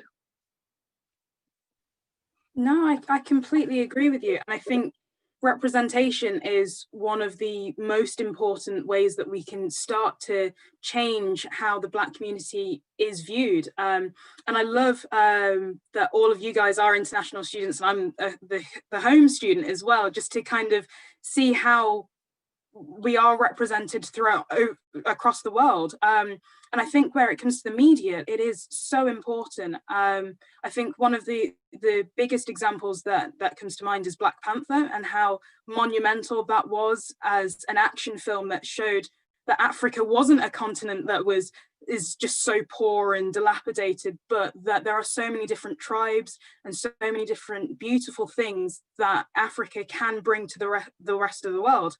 And just a small tribute there to Chadwick Boseman, who carried that role, I know, with such beauty and grace, and was a true role model, not just as Black Panther, but as an individual. And knowing the struggles that he was going through just is absolutely incredible. He was a massive figure for us. And I think we do have to give props to a lot of the strong figures in our media that are trying to work for that representation. One of my personal heroes is Viola Davis, and just some of the brilliant things that she's doing. And she's now at the point in her career where she can start opening those doors as a producer, not just a brilliant actress, but by starting to make the industry more diverse. She said in one of her acceptance speeches that the only difference between white actresses and Black actresses is opportunity, that the only difference is not skill, is not talent, is not where you went to school, but it's just making sure that there are those opportunities so that we can start to change the media and how we are portrayed in the media. And we need to be as accurate as possible and try to break away from these stereotypes. And it's not just in film, but television as well. And looking at like the sitcoms that we're professing as good sitcoms, and the jokes that we just have as background noise as well. I think one of my favorite examples is Brooklyn Nine-Nine, and how you're not going, wow, that's a diverse cast. You're just seeing people portraying lives, whether that's that they're white, that they're Latina, that they're Black, that they're gay, that they're straight. They're not people ticking a box. They're just people living lives. And I think we need that as a portrayal in our media, that we're not just people there to be tokens. We're not just there to fulfill a stereotype, but actually we're all just human beings with our own stories. And these are the stories that we need to be professing and making sure that we're accurately portraying, so that we're not just this one two-dimensional Black character, but that we're shown, and that's what the rest of the population, whether it's in the UK or internationally, are seeing of the Black community. I agree on the fact you mentioned, I'm glad you mentioned the movie Black Panther. And just the one little thing that I would like to add is that the irony was that they were protecting themselves from the world, because Africa is portrayed in such a way, and what the colonial impact has been. They just want to protect themselves and keep themselves safe from the world. And they're scared. There's an insecurity, and it was beautifully played, and yeah, just that. Yeah, I agree with you guys, and yeah, shout out to Chadwick. I think I cried so many times when I learned that he died, and to see the amount of what a guy's done, it made me rethink about my life. I'm not even gonna lie. But Denzel Washington said, like, if you do not, read the newspaper or listen to the media, you are uninformed, and if you do, you're misinformed. So it's like, what do we do? And sometimes, sometimes you don't actively watch the media. Sometimes embedded in our subconscious, that we don't even know that it's actually affecting the way in which we're portrayed. I'm glad that I'm an international student and growing up, because when it came to Sunday best clothes and the kind of family that I was, your African attire is your Sunday best clothes. We are wearing it on Christmas, we are wearing it, on New Year. We are not wearing, that one you wear it to school. But when you want to show off, as an African person, we are wearing our attire. And, you know, I remember wanting to wear an African attire to my graduation. And there was a person in my life that was like, oh, what do you want to wear? Like, you should wear something, you know, maybe like, I'm like, no, I want to wear that, you know, because it's like my graduation. I only become having these honors for once in my life, and I'm walking to that stage and I'm talking on that stage with my African attire sweeping the floor like it's my wedding day. I don't care. So, you know, I remember my mom was like growing up, she never, her dad refused to allow them watch television. And I know she, you know, thinking about them, when she told me the story, I was thinking, oh, maybe because she wants her to read. But growing up now, I feel like it was protecting her from what, you know, because I'm sure in the 60s and stuff, we were predominantly watching white media back in Nigeria. There was no, I'm sure at that time, the newscaster was not black. They would be white or something like that. So I can see why you'd be like, yeah, no television for you, because you would want her to look within the community and look at the people that are doing things to, you know, put it at the back of their head, because going to places and seeing that people like you work there, you know, me going to a Gucci store and seeing somebody that is black like me working in a Gucci store, that where you have to be prim and proper, and our afro is not seen as prim and proper. And imagine she's rocking an afro. I'm going out the next day and wearing my afro anywhere where I want to wear it. So I totally agree that the media can do better, you know, because you can tell. I remember watching Kelly Rowland one time, and she was saying how her mom and Beyonce's mom always told that she's beautiful and she's this and that, because even as much, but then tomorrow she's watching in the media and she's not seeing someone like herself that is beautiful, you know. And that, as much as everybody's going to be telling you you are beautiful, you know, you're black, you know, you're black and proud and this and that, if you do not see it every day, if they're showing people successful in finance, in aviation, in science, and people doing groundbreaking discoveries, and they're whites, how are you telling me that I'm competent and I deserve this and I cannot see it? You know, it's not being shown. Yeah, I feel like there is a lot to be done in terms of that. And, you know, shout out to everybody that is showing, you know, other people that they can do it. Because I remember when I became president as an international student, you know, I looked at it like, if Bolu can do it as an international student, we're not even talking about race this time, we're talking about just being, you know, from a different group. If Bolu can do it as an international student, I'm going for it as well, and I can do it. So I feel like representation definitely matters, because I never saw, when I came in as a student, the person that was there was Black British, but it was Black regardless. And when I saw that he could do it, when it became my turn, I was like, I know I'm a woman, but I can do it as well, you know? So I feel like representation is very, very important, and so help us, because we have a long way to go. I really like all the points that you've brought up there, especially looking at what Black beauty is and how that's portrayed in the media.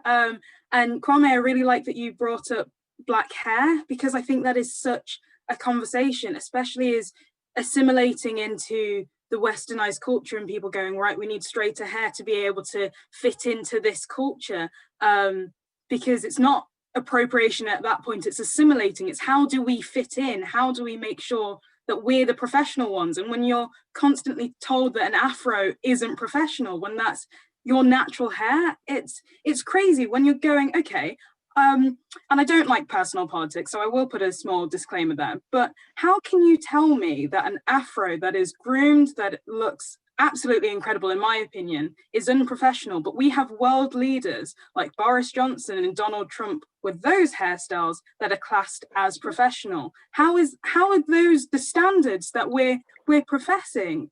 We have to make sure, and I do want to give definite props to anyone out there that is reclaiming their own hair, that is saying that this is who I am, this is me, because it is a statement. It is showing the world who you are. So make sure that whatever you're doing with your hair, that is beautiful, that is authentic, and I hope that you haven't come across any criticism, and it really does pain me every time we see young girls, especially it affects me when they're barred from education because of their natural hair. And I've seen so many reports of young girls wearing their natural braids or having their hair braided, and that being told that they're not allowed to go to school today because it doesn't conform with their dress code. And as I said previously, I think education is the most important thing. So if you're being barred from education because of your hair, you're not appreciating the amount of effort, the money that's gone into black hair, the time that's gone into black hair, the importance of black hair. You're completely disrespecting it. And I think that's a really important point when we're talking about our portrayal in the media and making sure that we do focus on what is Black beauty and making sure that we're appreciating everything and saying that you can't take this away from us anymore, that this is ours and this is what we need to profess to the world. So yeah, that's kind of a little bit of an overview of that question. I think we should now move on to the next one, which is how do we kind of fit into the Black community and what messages would we give to the Black community on how we move forward and work together? Because the Black community isn't perfect. And I think that's really important to discuss as well, that we're not blameless. Obviously, when it comes to society and some of the atrocities against us, we've got our own histories there, but we have to be a united front as well. And there are a lot of issues that us as the Black community need to address as well. So I think that's the next stage. If you've got any comments, I'll put that to you guys there.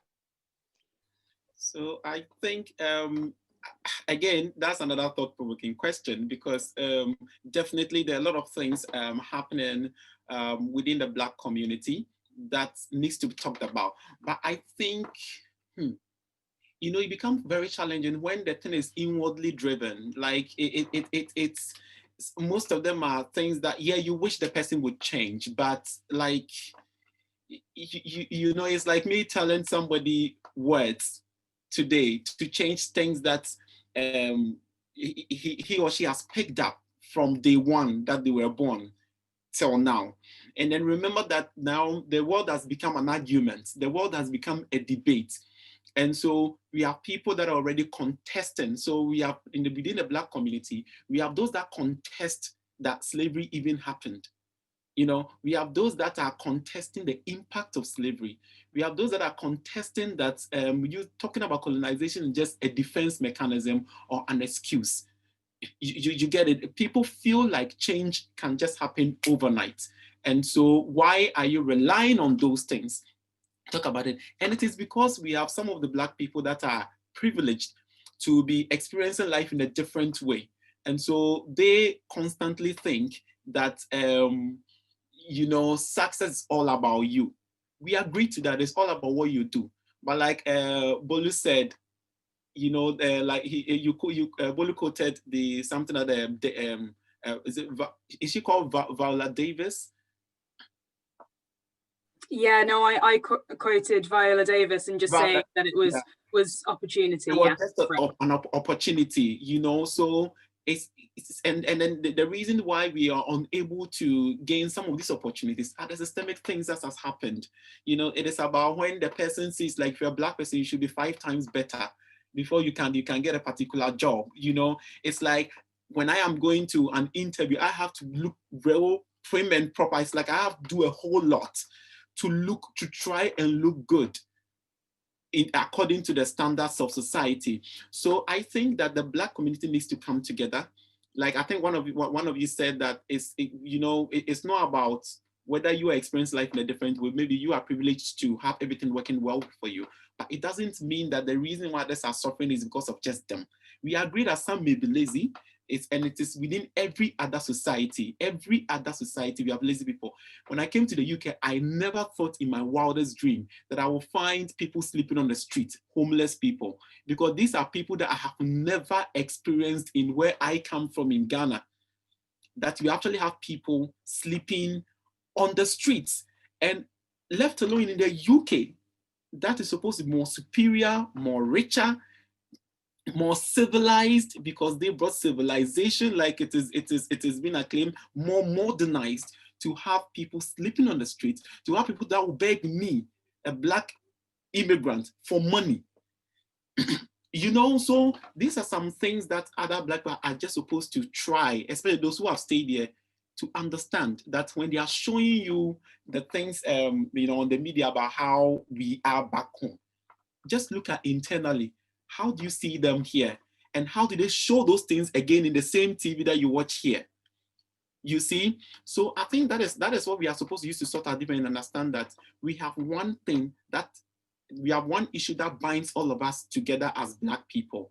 Let's put our ideologies aside. Let's put how we are experiencing life aside, and then go back and pick that collective way of living that Black people are known for, or people of color are known for, because I know how Indians are also very known for being very collective, family oriented, and that is how Black people are also known for. Like, we are also very family oriented. We care about the next person, even the person that doesn't, it's not in our family. We still care about the person. It's in Africa where you see maybe somebody who goes out of their mind and maybe goes naked on the street, and you see women removing their clothes to go and wrap around the person, because even though the person is not part of their family, they still think that the person doesn't deserve, you know, for other people to see their nakedness, you know, as in like the person doesn't deserve to be seen naked outside.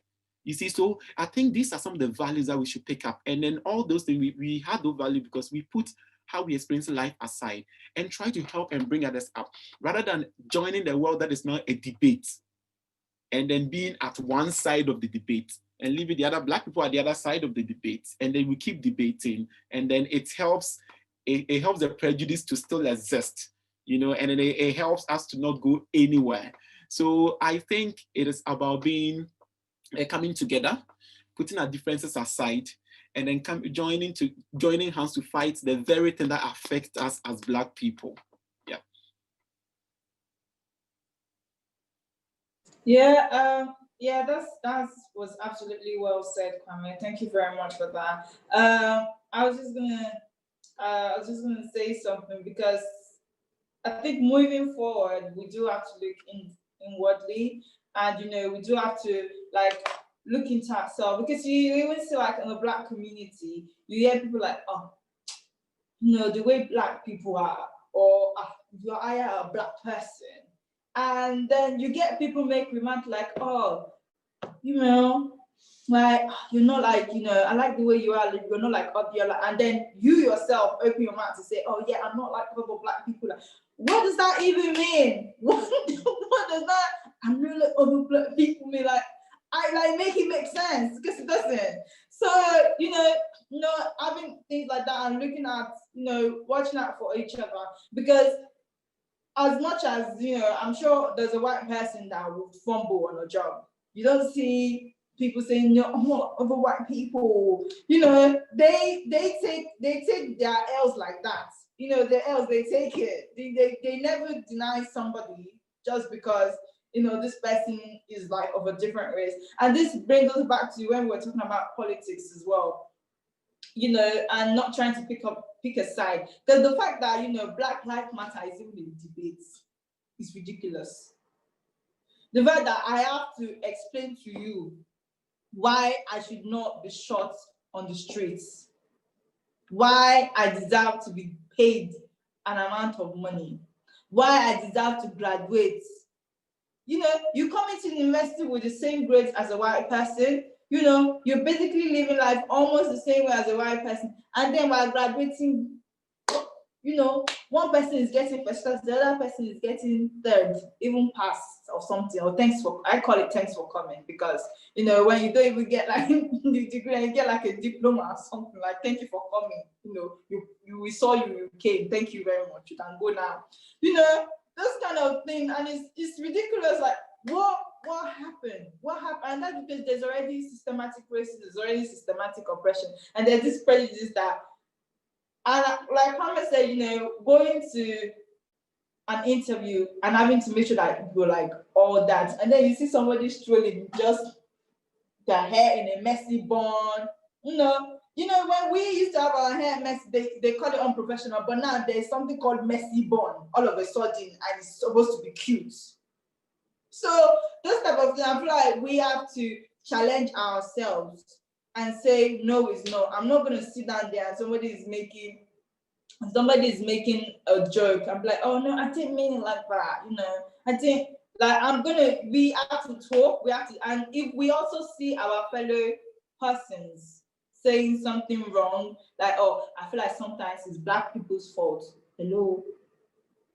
It's that you should not even sit down there and open your mouth and say, I also think like it's Black people's fault sometimes, the way, like, just shut up, because we have had over 500 years of, colonial, masters and colonial rulers, and you expect us to change. Like I said, my grandma, and it's so funny, my grandma is older than Nigerians' independence. Don't let anybody tell you like it's a thing of the past. Black people should just move on and should just go. We cannot just move on when we are still faced day in, day out with this problem. When it still affects, me going to the shop, me having somebody followed at my back because I want to buy something.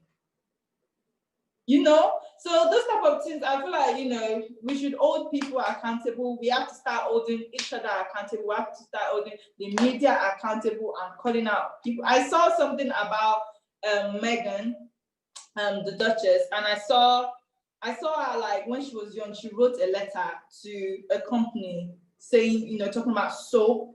And I'm like, imagine we saw something wrong and we wrote a letter to every company. Each and every one of us saw something wrong and always write letter.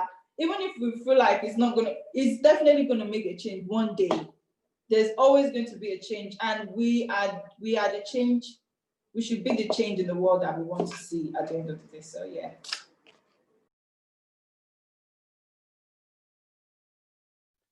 Yeah, I feel that you have summed it up all, but I would just like to say I was researching for the following discussion, I was going through a Greek philosopher's quote, and it said that he's called Aristotle or something. I don't know how to pronounce his name. He said that men will be always superior than women, and that is the ideology that the British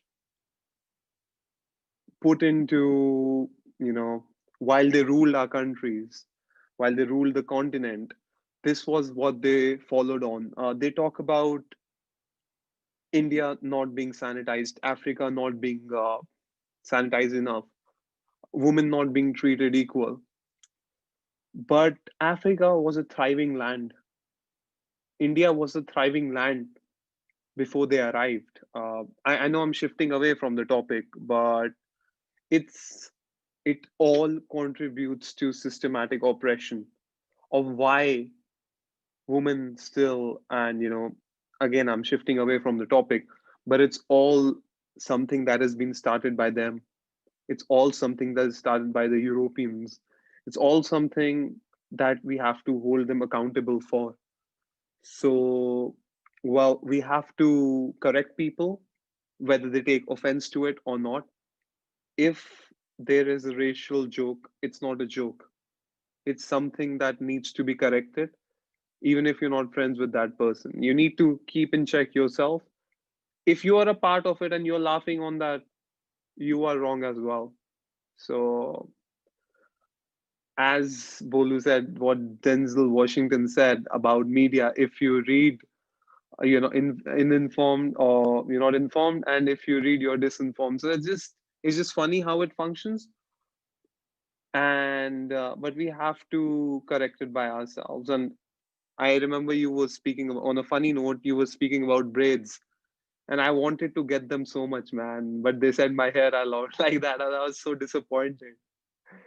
So yeah, hopefully I can get them one day and grow them big enough. But I swear I have asked my friends about getting them. I want to get them. That's really cool. I think one issue that I've found with the Black community, and I don't know whether you've seen this as international students, but within the home community, it's this almost battle to be Black enough. Like that question of, are you Black enough? And especially as I said earlier, I was brought up in a predominantly white environment. So a lot of my teaching was based on white history. A lot of my friends are white. The diversity wasn't where we'd want to be, and isn't representative of the demographic of Britain. And this constant struggle of, if you're articulate, are you Black enough? If you're not wearing things in a Black way, if you're not having the stereotypical dance, food, whatever, this constant criticism that we put on ourselves is not allowing us to move forwards. And I think that we do have to just embrace Blackness is a spectrum, and that everything on that spectrum is beautiful. And if we're not fighting each other, then we can actually start to fight some of the issues that are affecting us. So if we're not calling each other out so much, then maybe we can move forwards. And remembering, as Kwame said earlier, that we are all human beings and that we do all make mistakes as well. And I find that sometimes hurt people. So as the Black community is a minority that has been disenfranchised for so long, we sometimes are quite abrupt to the rest of the world as well, and don't realize that sometimes the Black community can be quite homophobic, can be quite dismissive of mental health issues, can not be the most feminist organization, and that actually what we're all fighting for is equality, that we're all minorities. That's why Black Lives Matter is a statement, because we're not saying, as Bolu said earlier, we're not saying that other lives don't, but we're a disenfranchised community, and we actually need to stand up and help that community at the moment. So making sure that we're all fighting for equality, whether that's for feminism, LGBTQ plus rights, whether that's for mental health, or whether it's ageism, racism, whatever the issue, we need to remember that we are one human family, and that the Black community is a massive, massive part of that. So I think we're kind of coming to the end of this debate. So I think Can I pick up on one of the... Oh, go for it. And then we'll kind of have a bit of a roundup. Yeah, sorry, I think you made some very, very valid points that I wanted to sort of touch on. I think, because the systems has made us refuse to understand the experience of the different variety of Black people, if variety is the right word to use. So like you see, we let's say I directly came from Africa. We have another Black person that was born here. And then even getting the understanding that why do we have other Black people that are born here? The slave trade caused it. It caused it. So me staying back home in Africa, do not understand your experiences as someone, a Black person born here. And then a Black person here, because of the media here, doesn't give you the chance to understand me. So when I come here and then you are, let's say, behaving in my terms called white, it is because I am used to, the Black way of behaving, the Black way of eating, the Black way of dressing. And I'm coming to meet another Black person who is not doing like that. So subconsciously, I forget that, no, it's not all Black people that were born in Africa or that were born and trained in Africa. We have Black people that came here. So how have I, even the one coming from Africa, learned that we have other Black people here who may not necessarily know our culture the way we expect them to, or the way that we expect them to learn it? Definitely, that is a brilliant way of looking at it as well. And knowing that, like, my heritage is Caribbean, yours is African, and bringing both of those aspects to the table and sharing what we have and going, this is what I can bring, this is what my food is, this is what my dancing, my culture, and sharing it with you. In the same vein, I am British as well, and what is British culture? What can we share together? And I think it is in that spirit of unity, coming back to what Pan-Africanism is that spirit of coming together and making sure that there's equality for all of us. So just as a final point, a really good question was, what advice would you give either to the Black community or just society at large as how we move forward. So if you've all just got kind of 1 or 2 sentences just to finish this off, of what your advice would be. My grandfather always used to say this growing up, and he still says, we breathe the same, we bleed the same. So that's all I want to say.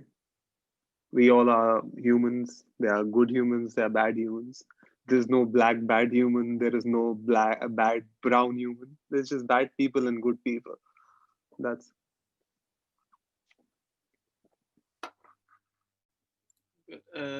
I think, yes, so my final words will be that unfortunately, Black people, we are at the position where we have to do a lot more. Unfortunately, things are more systemic, things are more ingrained. So again, even when the other person fixes its problem to us, we still need to do a lot more. So I believe that we need to sacrifice more to be a positive role model in our own society. So some things are listed there. I said that, okay, we just have to make sure we are efficient at work. Unfortunately, we have to make sure we are always efficient at work so that we could achieve things that could make the other Black kid that is coming up feel very proud of us. We have to move into entrepreneurship. Let's own our own businesses so that we can also we can easily provide employment to our own people, because definitely we wouldn't judge someone else's hair as not being professional. So I think we have to really go into that. I think we have to invest rightly, because, you know, a whole lot of what colonialism brought was classism, you know, and different definitions of exhibiting how successful you are. So when we make more money, we start to buy the bigger cars, buy the big brand shoes, you know, and all that. So let's invest rightly and support others unconditionally, you know, because that is something that also moves around, where other Black people, they claim that other Black people do not want to see others grow and all that. Yeah, so I think we should remove classism also from our mindset, and also be committed, lastly, to be committed to the Black race. To be very committed to the Black race. That's the only way that sometimes, even when we think we are successful, it can help us put our success aside and also help those who are in need so that they can also rise up and become like us. Yeah, so thank you to Ange and Conrad. I would just like to just add that, you know, to always remember that you're an embodiment of greatness, regardless of, you know, what anybody tell you. I always like to know your worth and then attack all the time. And one thing that I would also like to say is that we should, you know, unlearn some things and, you know, re-educate ourselves, and just to know that, you know, the world is ours and the sky is our starting point. So that's lovely, and kind of covers what I was going to say in the similar vein, that my advice would be to educate yourself firstly, educate others, and to know your worth and know that you are worthy, and just to support each other, that we are one family. We shouldn't be arguing and dividing ourselves, but coming together as one human family rather than all of these different divisions. So I think that's a brilliant place to end this. Thank you so much to all 3 of you for your brilliant contributions. I think this has been a really constructive debate and a lovely panel conversation. So again, thank you to you all. And if there's anything else, just get in touch with all of us and we can sort things out from there.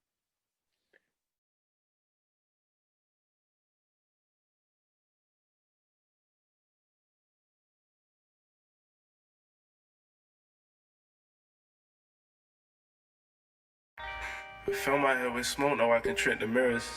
Walking on my grave, I feel those shivers in my spine. Ringing I decline, I need space and I need time. You can't find both, you can't find. Designer like I'm blind on me, money in my mind. On the fiber used to buy, all this money isn't mine. Heard it through the grapevine, money on my line. Running out of time, now I'm running out of time. Hey, speak but the word isn't true, I keep all the make-believe in a tourniquet.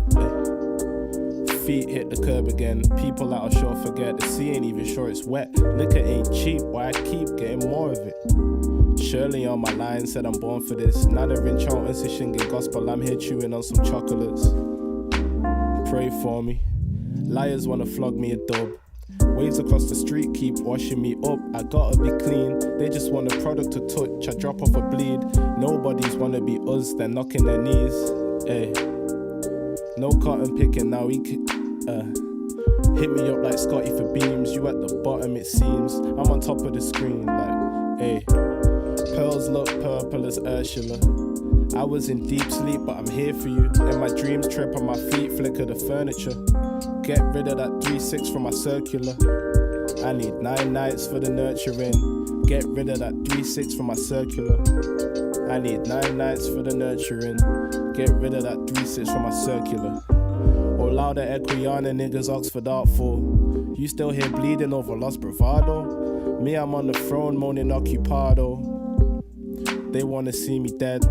I turned off the GPS when Jesus wept. Wonder where all my people went. Counting up the colours from a crash course. What does yours stand for? I was on Stanford. Then I hit T up 24 Langshaw. 3-6 in my circular. Getting rid of that 3-6 from my circular. Getting rid of that 3-6 from my circular. Fill my head with smoke, now I can trick the mirrors. Walking on my grave, I feel those shivers in my spine. Ringing, I decline, I need space and I need time. You can't find both, you can't find. Designer like I'm blind, on me money on my mind's on buffet, but you still buy. Oh, this money isn't mine. Heard it through the grapevine, money on my line. Running out of time, I'm running out.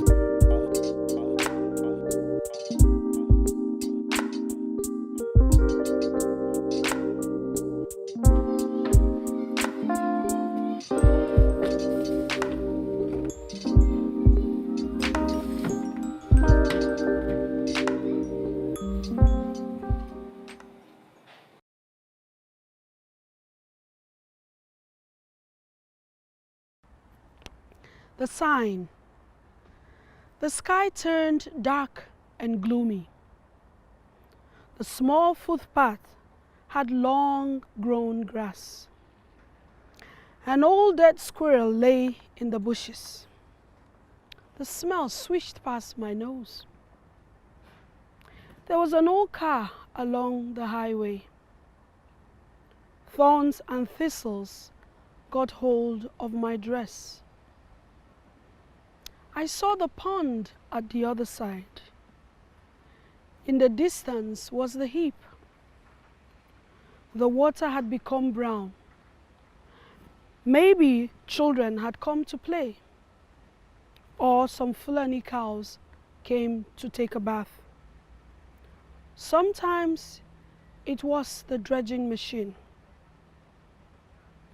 I loved to go play by the water, where tiny fishes would swim at the top, with the croaking of frogs in call and response. That perhaps was the sign.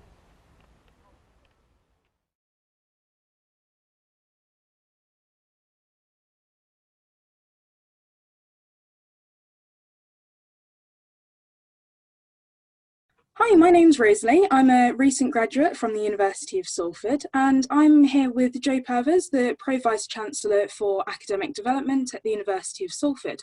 So I'm just going to ask her a few questions about how the university and universities in general should be striving for equality and implementing anti-racist agendas. So thank you very much for joining me, Jo.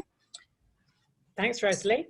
No worries. So the first question is, what should universities be doing in order to support decolonising efforts in higher education? Well, I think there's a huge amount that we can do. And actually, personally for me, I don't like the word decolonisation because it sounds like we're taking something away when actually we are putting something in and expanding our knowledge. And for the academic community, it really is what we should be about anyway. We have, in the UK education system, we've always said that we teach critical thinking. And I think what the decolonisation agenda is telling us is that actually we haven't really been doing enough of our own self-criticism because we haven't broadened out to alternative views of the way that we teach things. And it's very important that everybody that is teaching looks at what they're teaching and really considers, is there another side to this that we don't look into. We're just looking at it from our own historical perspective. So there are huge amounts that we can do, and quite often I think scientists in particular might have problems saying, well, it's science, how do I decolonize the curriculum?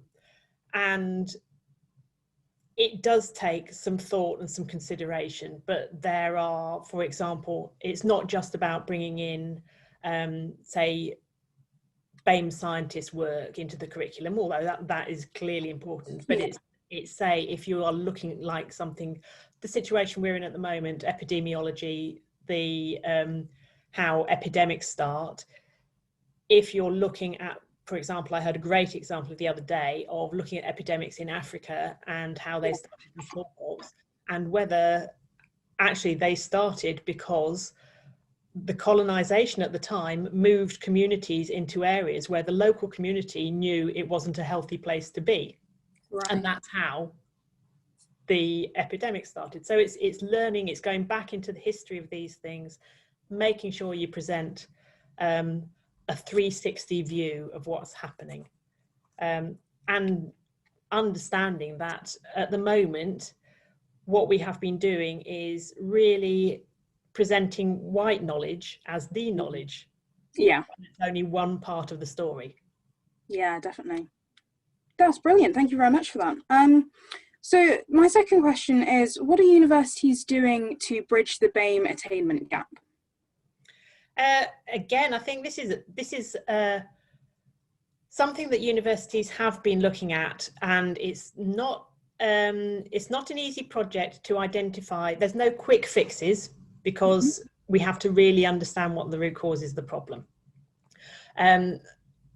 We at Salford, we talk about it now as a BAME award gap, because we don't think it's attainment sounds like it's the students are having problems attaining. It's for us, it's not that. We need to move it away from it being a student problem. It's an institution problem. Right.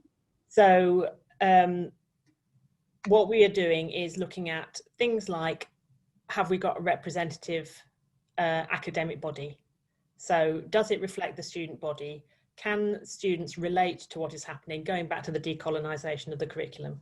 Do students feel like they have, they all have an equal say in what they're learning, understanding the student voice, and knowing that they have role models so that they can see what is relevant to them. So why would you think, if everybody around you that is learned is a different colour, why would you connect with that as a possibility? And of course that then for us is a problem in terms of attracting academic staff from BAME communities, because they don't see that as an option, and actually we want to attract more.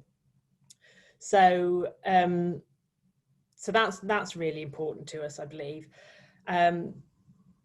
It's about making sure that we have mentorship and employability. We really look after the employability of our students as well.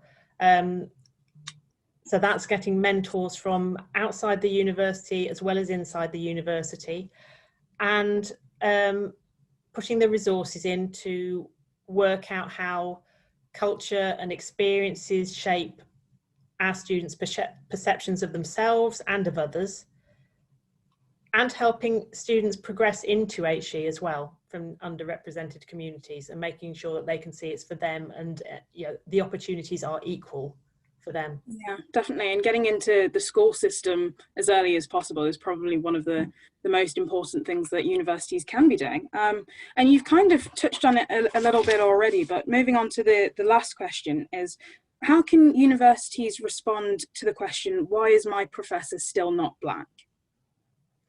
Well, I think, as I said, it's in a lot of cases now, it's about making sure that we have a pathway through our career progression for BAME members of staff. And for us at Salford, we are really starting to address that by looking at how we recruit and retain our staff, and looking at a different way of recruiting. So making sure that our advertising is inclusive, actually going to specialist agencies that can help us find staff from underrepresented groups, and then making sure that there is a progression track. So we're setting targets and KPIs for our academic schools for their diversity, to make sure that we everybody knows that they should be working towards a particular, you know, attainment, that they have got steps that they need to get to. Things like changing the interview process, making sure that we look at have a diverse interview pool, making sure there are people of colour on there, making sure the gender is there, and actually if it isn't, we go back, we don't go through recruitment process, we go out to advert again and make sure that we get that diverse population in and that there are opportunities there. I think looking at how people progress through the grades as well is very important. So we do actually now have quite a few BAME professors, but we have problems at lecturer stage, and that's the getting in the young academics and getting them through. So again, it's the importance of making sure there's representation and a pipeline of progression all the way through, and that people don't leave because they feel they have a future at the university. Yeah, that's brilliant. Brilliant to see that the university is actually putting steps to make sure that throughout the whole process, right from the beginning of education right to the end, that there are some opportunities there as well. Do you have any final comments for us, Joe, about what the university is doing or what other universities should be doing, just to make sure that we are implementing an anti-racist agenda throughout the university? And I think, yeah, I would never say that we have all the answers. It's actually, I would say that we're at an early stage of addressing this. And the big thing for us as a university is to not be afraid of the agenda and to talk about it openly. Yeah. It doesn't matter if you're white or if you're black. The other thing is that this is not a BAME issue, it is a white issue. We can't let BAME staff take on all of the work on this. It's important that everybody takes a part in this. For me, one of the really interesting things has been the resources that, for example, our BAME network has put together. Right. They've got a reading list. Our library's put together a resources list of reading and films. And we're looking at how we change our equality and diversity training, because I think it's been quite functional in terms of what we have to know legally for EDI issues, but that doesn't bring it to life. Personally, for me, I like to watch films. So for me to watch things like The 13th or 12 Years a Slave, you start to understand the context, and that really brings it home to me. People will have different ways about how they want to learn about it. So it's for everybody to get engaged. And I think that is the only way that we can really move forward. Yeah, brilliant. Well, thank you so much for talking to me today, Joe. And just seeing that our university especially is making sure that our agenda is as anti-racist as possible, and making sure that you've got either the opportunities to progress further or to find that education for yourself is really important. So yeah, thank you very much for talking to me today. Thanks, Rosalie.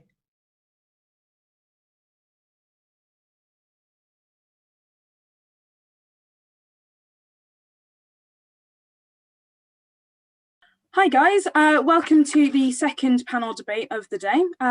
Again, my name's Rosalie Benjamin. I'm a graduate from the University of Salford, and I'm now working with the Salford Education Technology Fund. I was also the chair of the Debating Society and have been prominent in the SU, and we've got some SU presidents at the moment. So this debate will focus mainly on what the universities are doing in response to some of the issues and our views towards the Pan-African Congress. So that's a little bit about me. I'll pass on to Kwame. Would you like to introduce yourself? Yeah, thank you very much. Hi, everyone. My name is Kwame Asamoah-Kwarteng, and I'm the General Secretary, which is the equivalent to a president, at the University of Manchester Students' Union. Again, I studied Masters of Science degree in International Development with a focus on globalization, trade, and industry. And it's wonderful to be part of this team. Yeah, so I'll pass it on to Ansh. Hi everyone, my name is Ansach Deva and I am the Students' Union President at Bolton SU. I have done sports coaching and I am looking forward to this debate. I'm really interested in topics that, push your thinking and educate yourself and learning from people about topics like, Pan-Africanism and stuff like that. So I'm looking forward to this debate, this discussion. Hi everyone, my name is Bulat Faishala, known as Bolu. I graduated from the University of Bolton doing accountancy. I was the student union president for 2018-2019, and I'm currently doing my PhD, and I also work at university with international students. Brilliant, thanks for that, guys. So I think the first thing that we should have a bit of a chat about is what the individual universities are doing with response to the core values of the Pan-African Congress and with response to Black History Month, which is obviously October. So I'll start off there just as a little bit of a representation of what Salford University is doing. So we've got the creation of the Black Student Network. Obviously, we're in very strange times and everything's online. So we're creating that network so that BAME individuals can come together and just have a safe space there as well. Then we've also been reaching out over our social media. So the university did put up a post, especially when we were seeing some of the atrocities in the US, making sure that we are connecting to our BAME network and just making sure that we're listening rather than telling them what we're doing all the time and just asking questions and saying, how can we be better? Then throughout Black History Month, we've got some TED Talks that are going on. We've got a panel debate and we're creating a network for microaggression awareness, because I feel that that's quite an interesting development that the university is putting forward, especially as in the UK, racism's slightly more polite and sometimes it's slightly more difficult to call out racism. It's not as overt as in other countries. So by having some form of awareness of what the different microaggressions are, then hopefully we can educate and get rid of those, or just recognize that those little things are dog whistle and are actually offensive and racist. So by calling those out and just making people aware of what those microaggressions are, we can kind of move forward from there. I think the last thing that is really interesting that has come from the library is that they've created a full reading list just of Black literature, talking about colonialism, just signposting to some really great resources to make sure that people have access to re-educate themselves on Britain's past, what's going on in the US, and just basically making sure that Black history isn't just for a month, but is all year round. So that's a really great resource and it's available at the library and online, which is especially important right now. So those are a few things that are going on at the University of Salford. Kwame, do you want to tell us what's going on at Manchester University? Yeah, so we've been doing quite a lot. This year we took a different turn. I think most times we are tired of sending surveys around. Students want to be talked to. We want to really understand, because sometimes the issues that Black students face can't just be expressed in writing. You need to really understand the body language and understand the expression that they give to you. So we did a focus group discussion to really understand this. And then this was a response to the the death of George Floyd, for example. So we were able to speak with them and they came up with key issues that surrounded their experience in the university and even their experience with the Students' Union, because I was keen in understanding what their experience are with the Students' Union. And all of us co-created the recommendation that we felt the university and the Students' Union should do. And then I'm very happy that I'm part of the rapid response group with the university. So we set up a rapid response group centrally to be looking at these issues that the students raised out of the focus group. And then we are making some progress on some of the issues that has been raised, especially from the Students' Union, for example. We named our building Steve Biko, but he was one of the anti-apartheid fighters. However, we never had the name on the building, and the Black student had concerns over that. And then right now, I can assure you that the student union is now trying to put a plaque in place to really give the respect that is supposed to, do to the name that was given to the building. So yeah, a lot more has been going on. And we've also put on a lot more programs in place. And this time, it wasn't just the student union putting programs in place. Again, we met with our society, the African societies and the Black-based societies, and then we discussed with them the kind of programs they'll be interested in the union organizing. They gave us the list of the programs, and we told them that we wanted them to be the one leading it. So even though the SU is organizing it, we want them to be ones leading it. Yeah, so we have all of them in place. Everything is going on very, very well. Our societies are very much pleased, and I'm very happy that we are working in close collaboration with the societies and the students. Brilliant, thanks for that. Ansh, do you want to tell us what Bolton University is doing? First of all, it's great to hear from what Rosalie and Kwame are doing at Manchester, and you're representing Salford. So, just like our peers, our university, I'm really proud to say that I have Bolu with me, the ex-president, and we have been, first I would like to mention, we have been a testament to what the university's processes are in terms of considering the diversity at the university, whether it's the education committee, whether it's the Senate, whether it's the board of governors. We have seen that how students of color and students of all, different diverse groups have been included and have been given a voice. So I would like to start off with that. Considering, I believe this year has been monumental in terms of people realizing how important it is talking about racism and talking about Black history, and so we are, as as everyone knows, that we cannot do much on campus. So we are planning events online. We are planning to showcase movies to students, which celebrate Black history, which celebrate Black culture. Even action movies. Considering good movies like Black Panther, because it does talk about, it does give you a sense of something like that. A focus group, a discussion, and similar to what we are doing now on the university level with certain societies, to make sure the conversation is there, to make sure the students are involved in the conversation. Also, me, the ex-president Bolu, and we're planning to include the vice chancellor in terms of sending out a message to students of what it means to him, and he's very supportive of it. So these are a few things. Nothing has gone online now, but a couple of other things are in process, and yeah.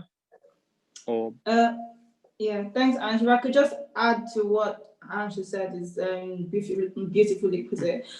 So we also have the Access, Progression and Participation Plan, which is basically focusing on, the BAME and what we're doing. So we're also going to be organizing a focus group in the next couple of weeks to, not saying that, oh, we have a problem, but saying that what can we do to be better as a university. And in terms of the occasion, the beautiful one that we have, even though I know there's some people like, oh, I'm Black every time, why does it have to be a month? This month, our hot topic is focusing on Black History Month, and we're talking about colorism and how it affects self-confidence, because that's something that is among, not just the Black community, but also like the people of color.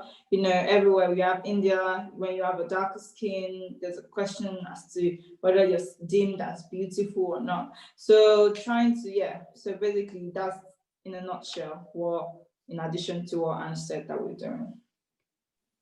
Brilliant. That's lovely to hear that all of the Manchester universities are really trying to focus on listening to students, especially with the focus groups and the discussions that we're trying to have. And I think that is the really important thing, that we're not just professing that we're all fine, that we're all institutions that are absolutely perfect, because we know that we're not, and making sure that we're acknowledging that yeah, we're not perfect institutions, but we are listening to our students. We're reaching out and trying to push forwards and see what we can do to help is absolutely brilliant to hear. So I think that kind of leads on to the debate that we'll be having, and just more of just an open conversation between all of us. So we can start off with, how is colonialism still affecting society? I think that's one of the main points from the Pan-African Congress. They were trying to address the issue of colonialism. So if you want to start with that, I'll go to you, Kwame. How do you think colonialism is still affecting society?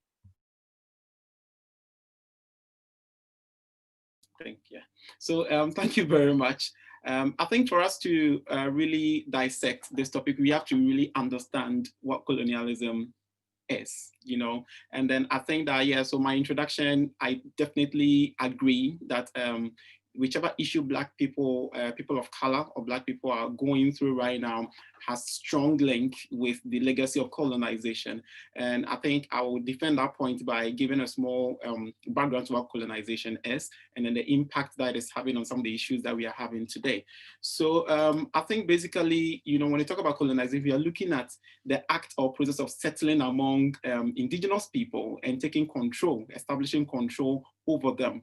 And I think that's one of the most simplest way to really talk about how some group of people chose to enter another geographical area without requesting their permission, without using visa, like it's requested today. You know, they entered the African sub-region, the Indian sub-region, and everywhere without actually requesting permission to do that. They did not seek for permission. They didn't, you know, apply for visa for doing that. They went there with the intention of claiming the things they never had.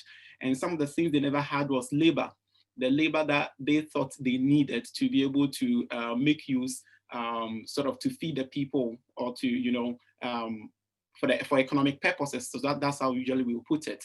And then we are talking about them also having the resources, the natural resources, the gold, the agricultural resources. They never had it. And so they came in there with that intention to do that. And so with that globalization idea in mind, for their own benefits, they were able to enter our places without permission. And then they forced us at gunpoint to be able to give away some of these resources to them. They enslaved the people within these sub-regions. And that's why people don't try to understand. They took the active labor, the active people in the active working group. They took them, they forced them, they put them in chains and transported them over the sea, you know, to the West to come and work for them. And then how literature puts it, slavery, Black people, especially Black people and Indians that were sent to the US, they worked at the 100% tax. They paid 100% tax on every single thing that they did. And what we mean by that is that they worked without being paid.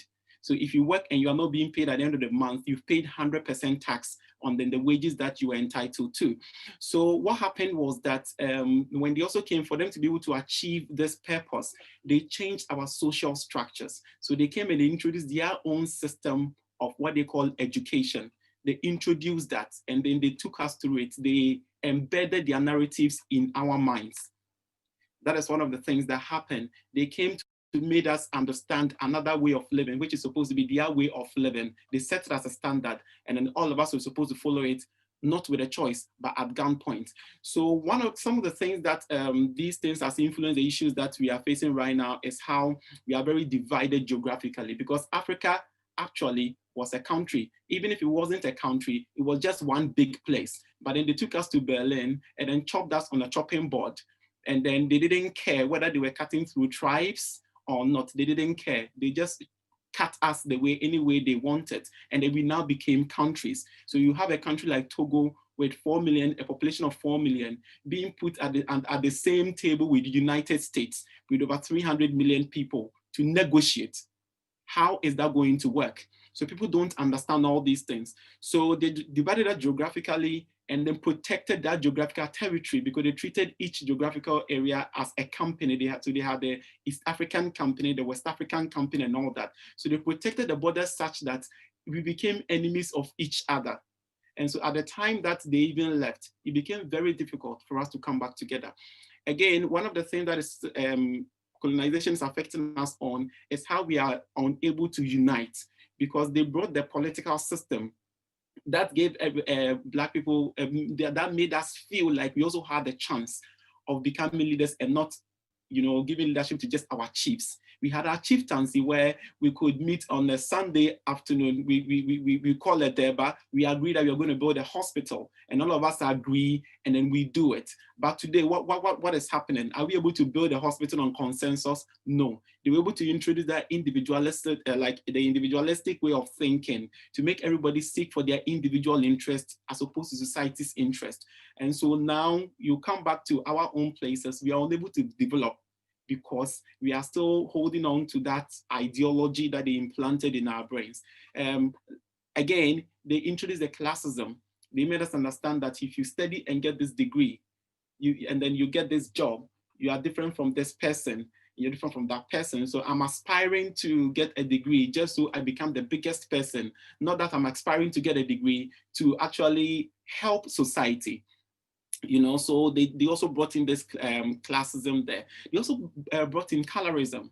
And I think one interesting thing that people don't find around colorism is the fact that when they came, they raped some of our women. So they gave birth to people that wearing this dark. They came up with different shades of the dark color. So in the US, we have people that had to pass to become white. So if you are not too dark, you have to go to a particular city, you pass. So you can imagine passing to become white, so that you break the links with whichever families that you had, and you now become a white person. You get it? So that is why even within the Black community, we have the different shades of Black. It's like the lighter shade has some sense of superiority over the other. The whiter shade, the lighter shade has some sense of feeling like he or she is more beautiful than the other. So, and then these are, again, the thing that has been happening within the Black community today that were driven by the idea of somebody invading our country to force us to toe the lane that they felt was good. We look at the Black hair, the hair where we came, they made us understand how our hair isn't too nice. And the fact that you either cover it or you straighten it. And that over 90% of all the hair straightening creams are bought by Black people in the world. Over 90% of that are bought by Black people. So yeah, so I think clearly, this is the point that I want to use to say that some of the issues that we are facing as Black people that are enumerated were strengthened and perpetuated by colonization. And then until we do something about it, it's just going to be really hard. Yeah, thank you very much. Very well put, Kwame. It was lovely to listen to your thoughts there. Ansh, do you want to kind of go from there? Well, thank you, Kwame, for your thoughts, and very, very thought-provoking. While you were speaking, I believe as Kwame said, and I am sure about what he said, he believes that colonialism still has an impact on how our lives function. And even if we go just a few years back, like the apartheid period, people were put in jail to express their views. Black people were not allowed to play in the South African cricket team till the 1990s.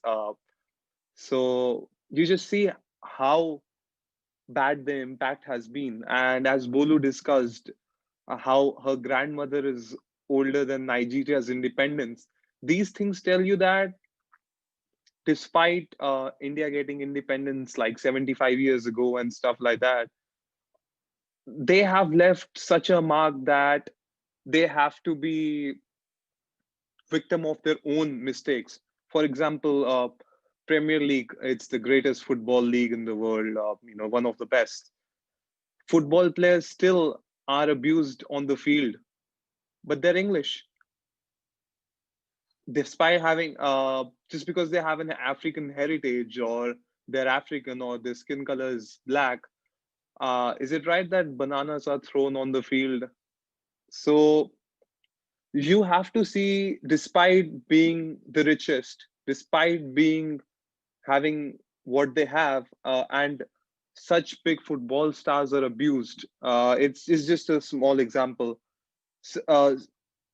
And not respecting human lives and talking about white supremacy.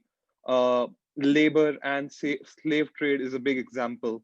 Women being raped, and I'm not being rude, and I respect British people, and I respect everyone, but people who have, killed innocent people, who have exploited natural resources, who have put generations backward, uh, are celebrated as heroes in this country.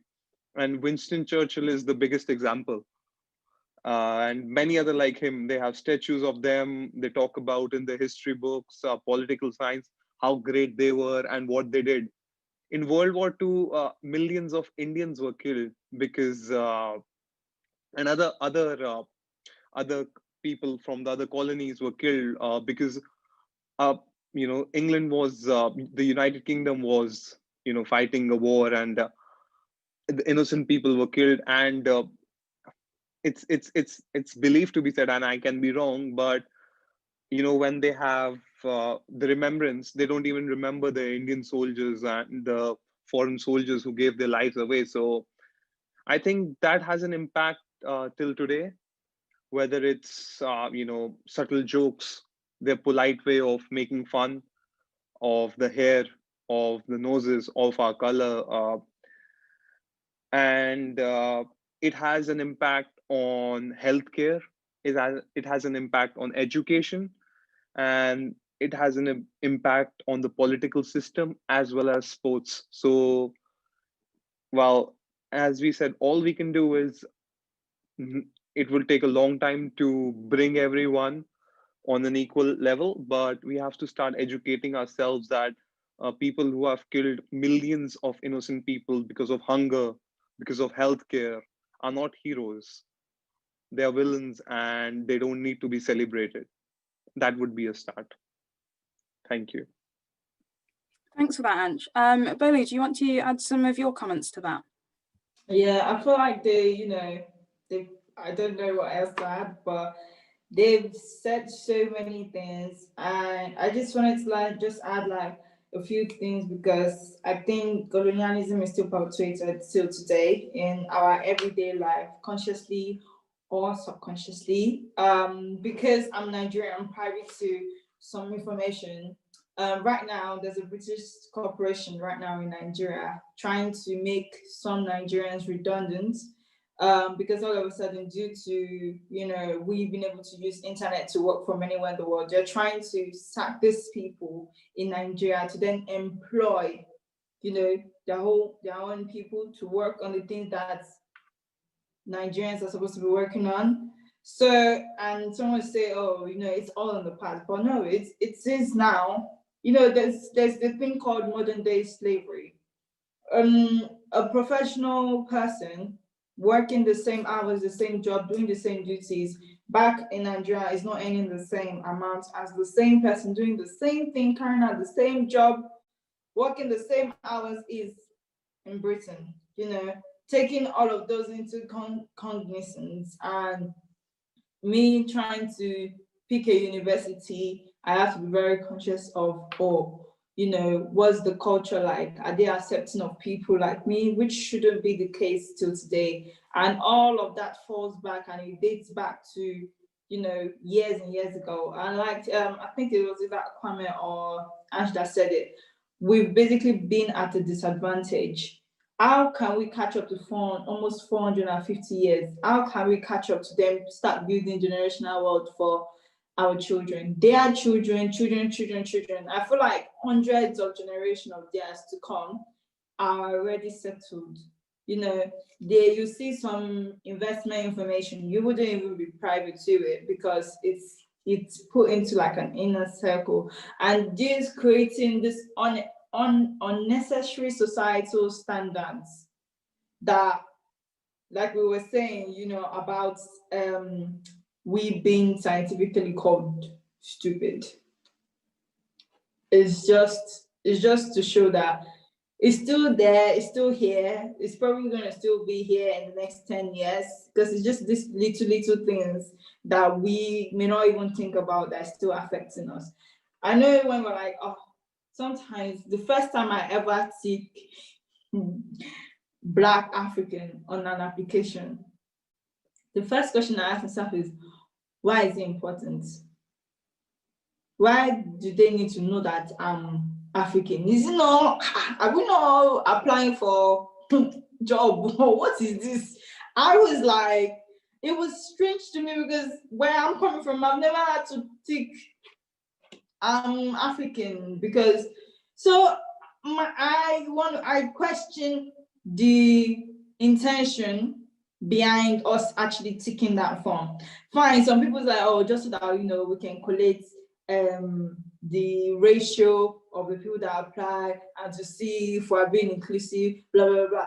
We still take it and you still don't pick it. I have a friend of mine, her last name is Scottish, right? So most of the time she already gets to the interview before they realize that she's Black. And you know, when you feel someone's feedback, they don't even have to say anything, but you know they're like, hi, ho, you know, like, well, you're Black. We didn't expect you to be Black. But at that point, you know, they can't do anything about it. And we've heard about situations where someone applies for a job, they don't give the person because of their race. And the same person using the same CV, the same qualification, and barely changing the name, applies for that same job and gets it. You know, so I feel like it's still, you know, perpetuated in our everyday life, whether it's consciously or subconsciously. Brilliant, thanks for that. From my perspective, I really, really appreciate that Kwame did give us a bit of a description of what colonialism actually is and giving us that definition to start off with so that we can see how it is still affecting our society. And I think one of the terrible things about the British education system is that we lack that understanding and we lack that knowledge of what colonialism actually is and how it has previously affected society and how it continues to affect society, and just understanding our own aspects of the trade, the slave trade, and understanding that it wasn't just the US that were part of the slave trade, that Britain has a lot to be accountable for, and that it's not just people on plantations, it's what's happening with that cotton from those plantations. The fact that Liverpool, Bristol were created using those industries, using Black people as labor, that we wouldn't have those industries, we wouldn't have those cities in Britain without slave labor. They wouldn't exist. And Liverpool is one of the largest examples of that, with the port there.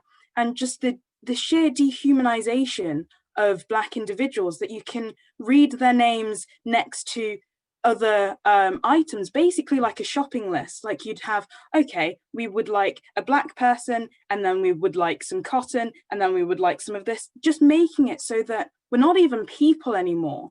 And that level of trauma can't be wiped away by, I don't know how you can get away from that level of trauma, by basically making people not people, by making sure that you devalue them so much that the way that you are putting value to them is how much they're worth in sugar. That legacy isn't being taught and isn't being understood. So I think when you look at what the British are doing with their education system, is making sure that they don't understand colonialism so that they can kind of brush it under the carpet, and you don't have that full connection to our own history, which is a real shame, because we don't really take any accountability. And it means that there is this standoffish nature whenever the topic of slavery is brought up, because we've not really gotten to the point where we've accepted that we were part of the slave trade at all. So if you can't accept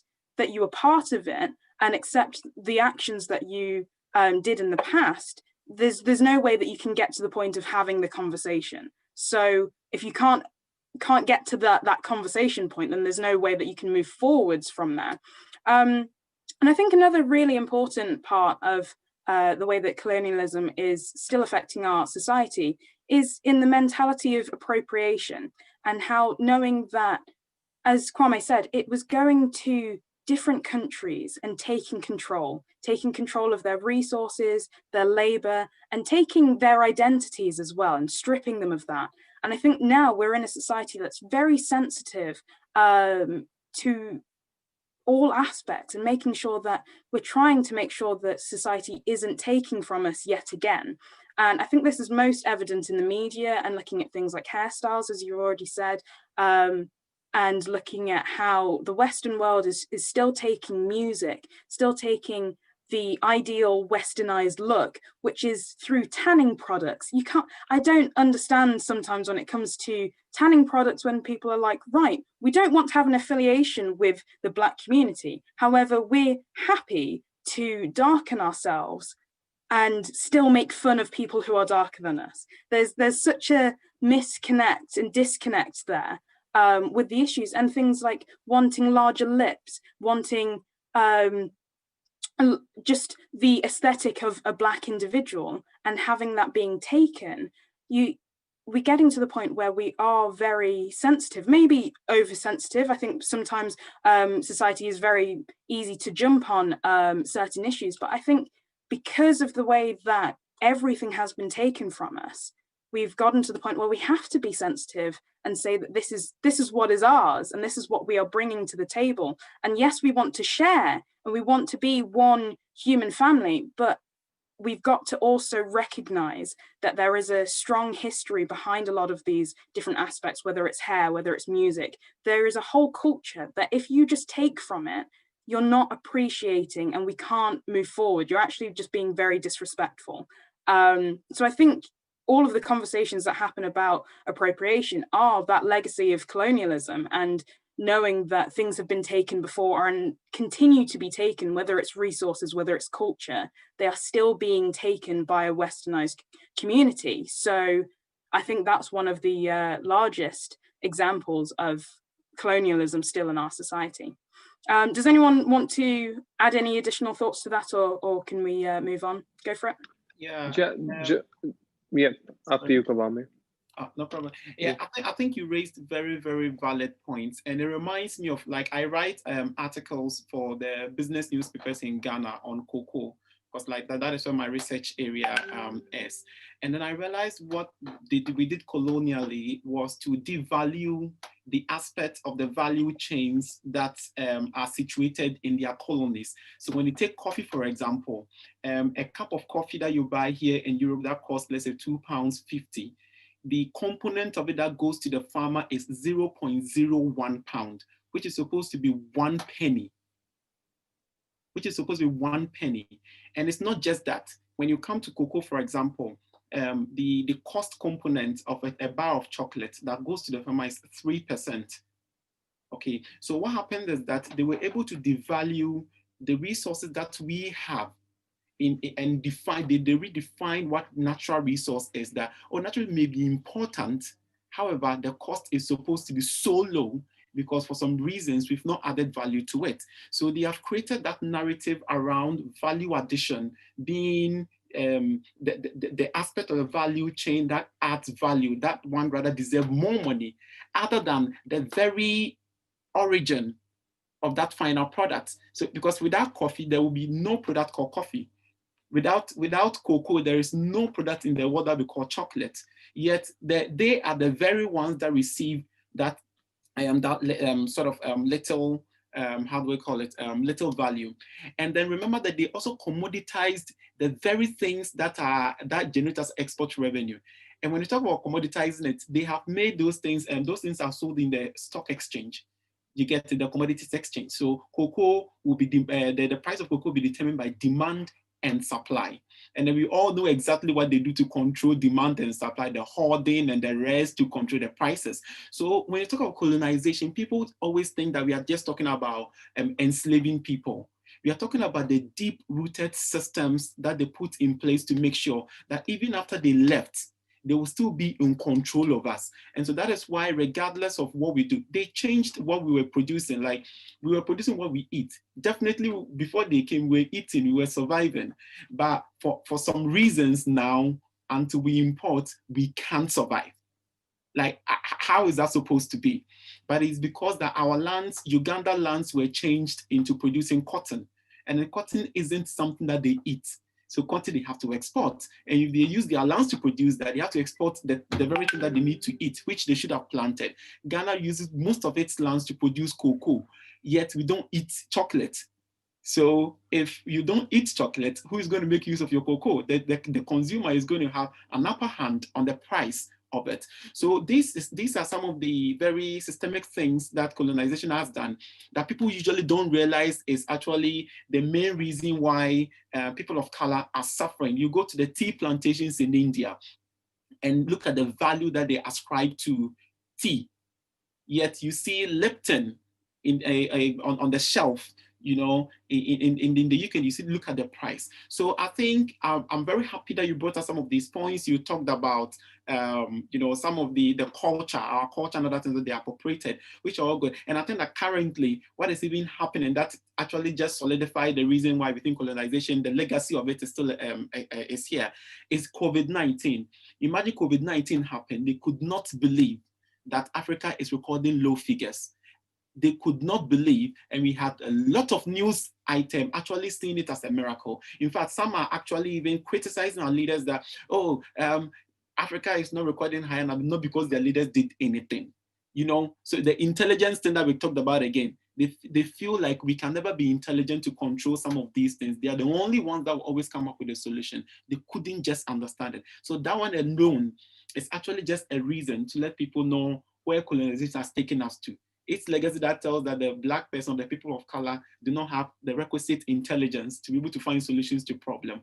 It's still reflecting because they can't just understand why Black people are not recording a lot of cases. Right. And do you have a few comments after that as well? Yeah, COVID-19 was something that was in my mind as well, and I wouldn't have placed it better. I would have worded it better than Kwame, but I think we need to have these discussions which make them uncomfortable. For example, when you were saying things, when you were talking about how people want to get a tan and be in a certain color, and because it's aesthetically pleasing and it makes them look part of a certain group, you know. And the same people, you know, in the Western culture use certain words which are derogatory to Black people. It's shameful, and we have to have those conversations and make them feel uncomfortable. Because, and we are not being oversensitive. We are just, they're just uncomfortable because they are not able to realize that, oh, why are they people finally speaking? It is very essentially important to be angry about it. Not being angry about it, of course you have different feelings, but raise your voice against it, because for many years, for hundreds and hundreds of years, people of color have been exploited. And if that makes them uncomfortable, they know that they have done something wrong. Yeah. No, it's a really good point there. I think what is also quite interesting about this panel that we've got at the moment is that we've got 3 international students and myself as a home student. And I think what I would like to steer the conversation towards is, what did you guys kind of feel that the issues of colonialism were when you came to the UK? And I can kind of comment on behalf of well, trying not to be the representation of all of Britain, you know, but my experience of being a home student here and the education system in the UK, how were you guys kind of introduced to the issues of colonialism, either in your home countries or by when you came to the UK and your experiences there?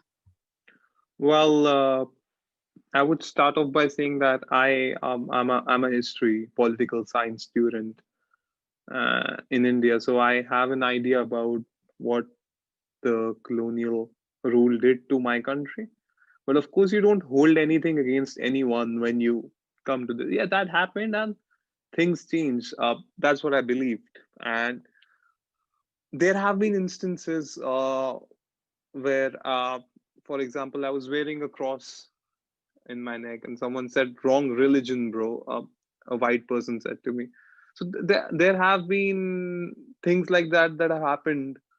And during the Manchester attacks, I was going in a bus and someone just banged on my window and asked me to go home and stuff like that. So things have happened, but I never hold anything against it. But it's, as we talk about it, wonderful things have happened, and this is a country of great opportunity and has given opportunity to a lot of international students, and I'm grateful for the education, the university, and everything. But a couple of things that have happened with me, maybe I'm strong-minded and I don't really mind, but even that shook me, that how can someone say that to me? And you have that bad feeling when you feel your heart is sinking and stuff like that. So those have happened with me a couple of times, and I think that is, I don't know, but that is one of the reasons, and that is an impact of colonialism. That's an impact of rule and thinking that brown person can only be Muslim or of a certain religion and stuff like that. So I think that have been two of my worst experiences. But apart from that, this country, being a student here, you learn about polite you learn about polite way of racism and how they talk about, how they think that we are scientifically not intelligent, while the NHS is like a lot of foreign people or a lot of immigrants running the National Health Service, a lot of doctors being from that. So you feel that while these things are happening, then why are we facing this treatment? But apart from that, there are a lot of microaggressions as well, as that is something that needs to be discussed, and I'm glad the University of Salford is doing, and that is a discussion that everyone needs to do about, because sometimes you pass comments and sometimes people say things like Kwame said, which was very thought-provoking. Why is it black market? What is black market? Why is it a black thing, a bad thing? So things like that are thought-provoking, and I have had my experience in this country, but I'm not taking away the fact that I have had fantastic opportunities. I've learned a lot, but those were my bad experiences that I would like to highlight. And when the Prime Minister says that women in burqas look like letter boxes and stuff like that, then in hijabs and stuff, you're setting the wrong example, and that spiked Islamophobia and stuff like that. So I think in the 4 years that I've been in this country, I've learned a lot. Have had a political interest, and conversations need to happen that makes the senior most people in the country uncomfortable, and they need to be corrected when they are wrong. So that's what I've learned. Brilliant, thanks for that. Bolu, would you like to give a few of your comments as an international student as well? As an international student, things that I've been aware of about colonialism from Nigeria growing up. I'm fortunate to be born in Nigeria, very proud of it, because they actually tell us about the history. We know people like Lord Lugard and what he did. We still go to places in Nigeria where we see the slave trade. I think it's Takwabe. So we still go there. I went on school excursions to see this is, the slave trade and everything that happened.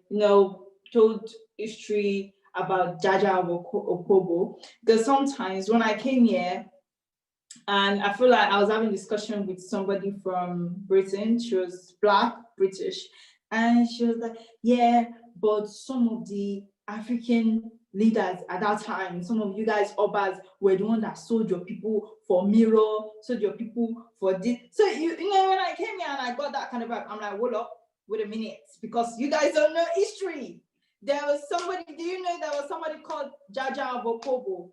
He did not want to engage in slave trade. He said, my people are not for sale. And what did the British do? They took him on the boat, they poisoned him, and they killed him.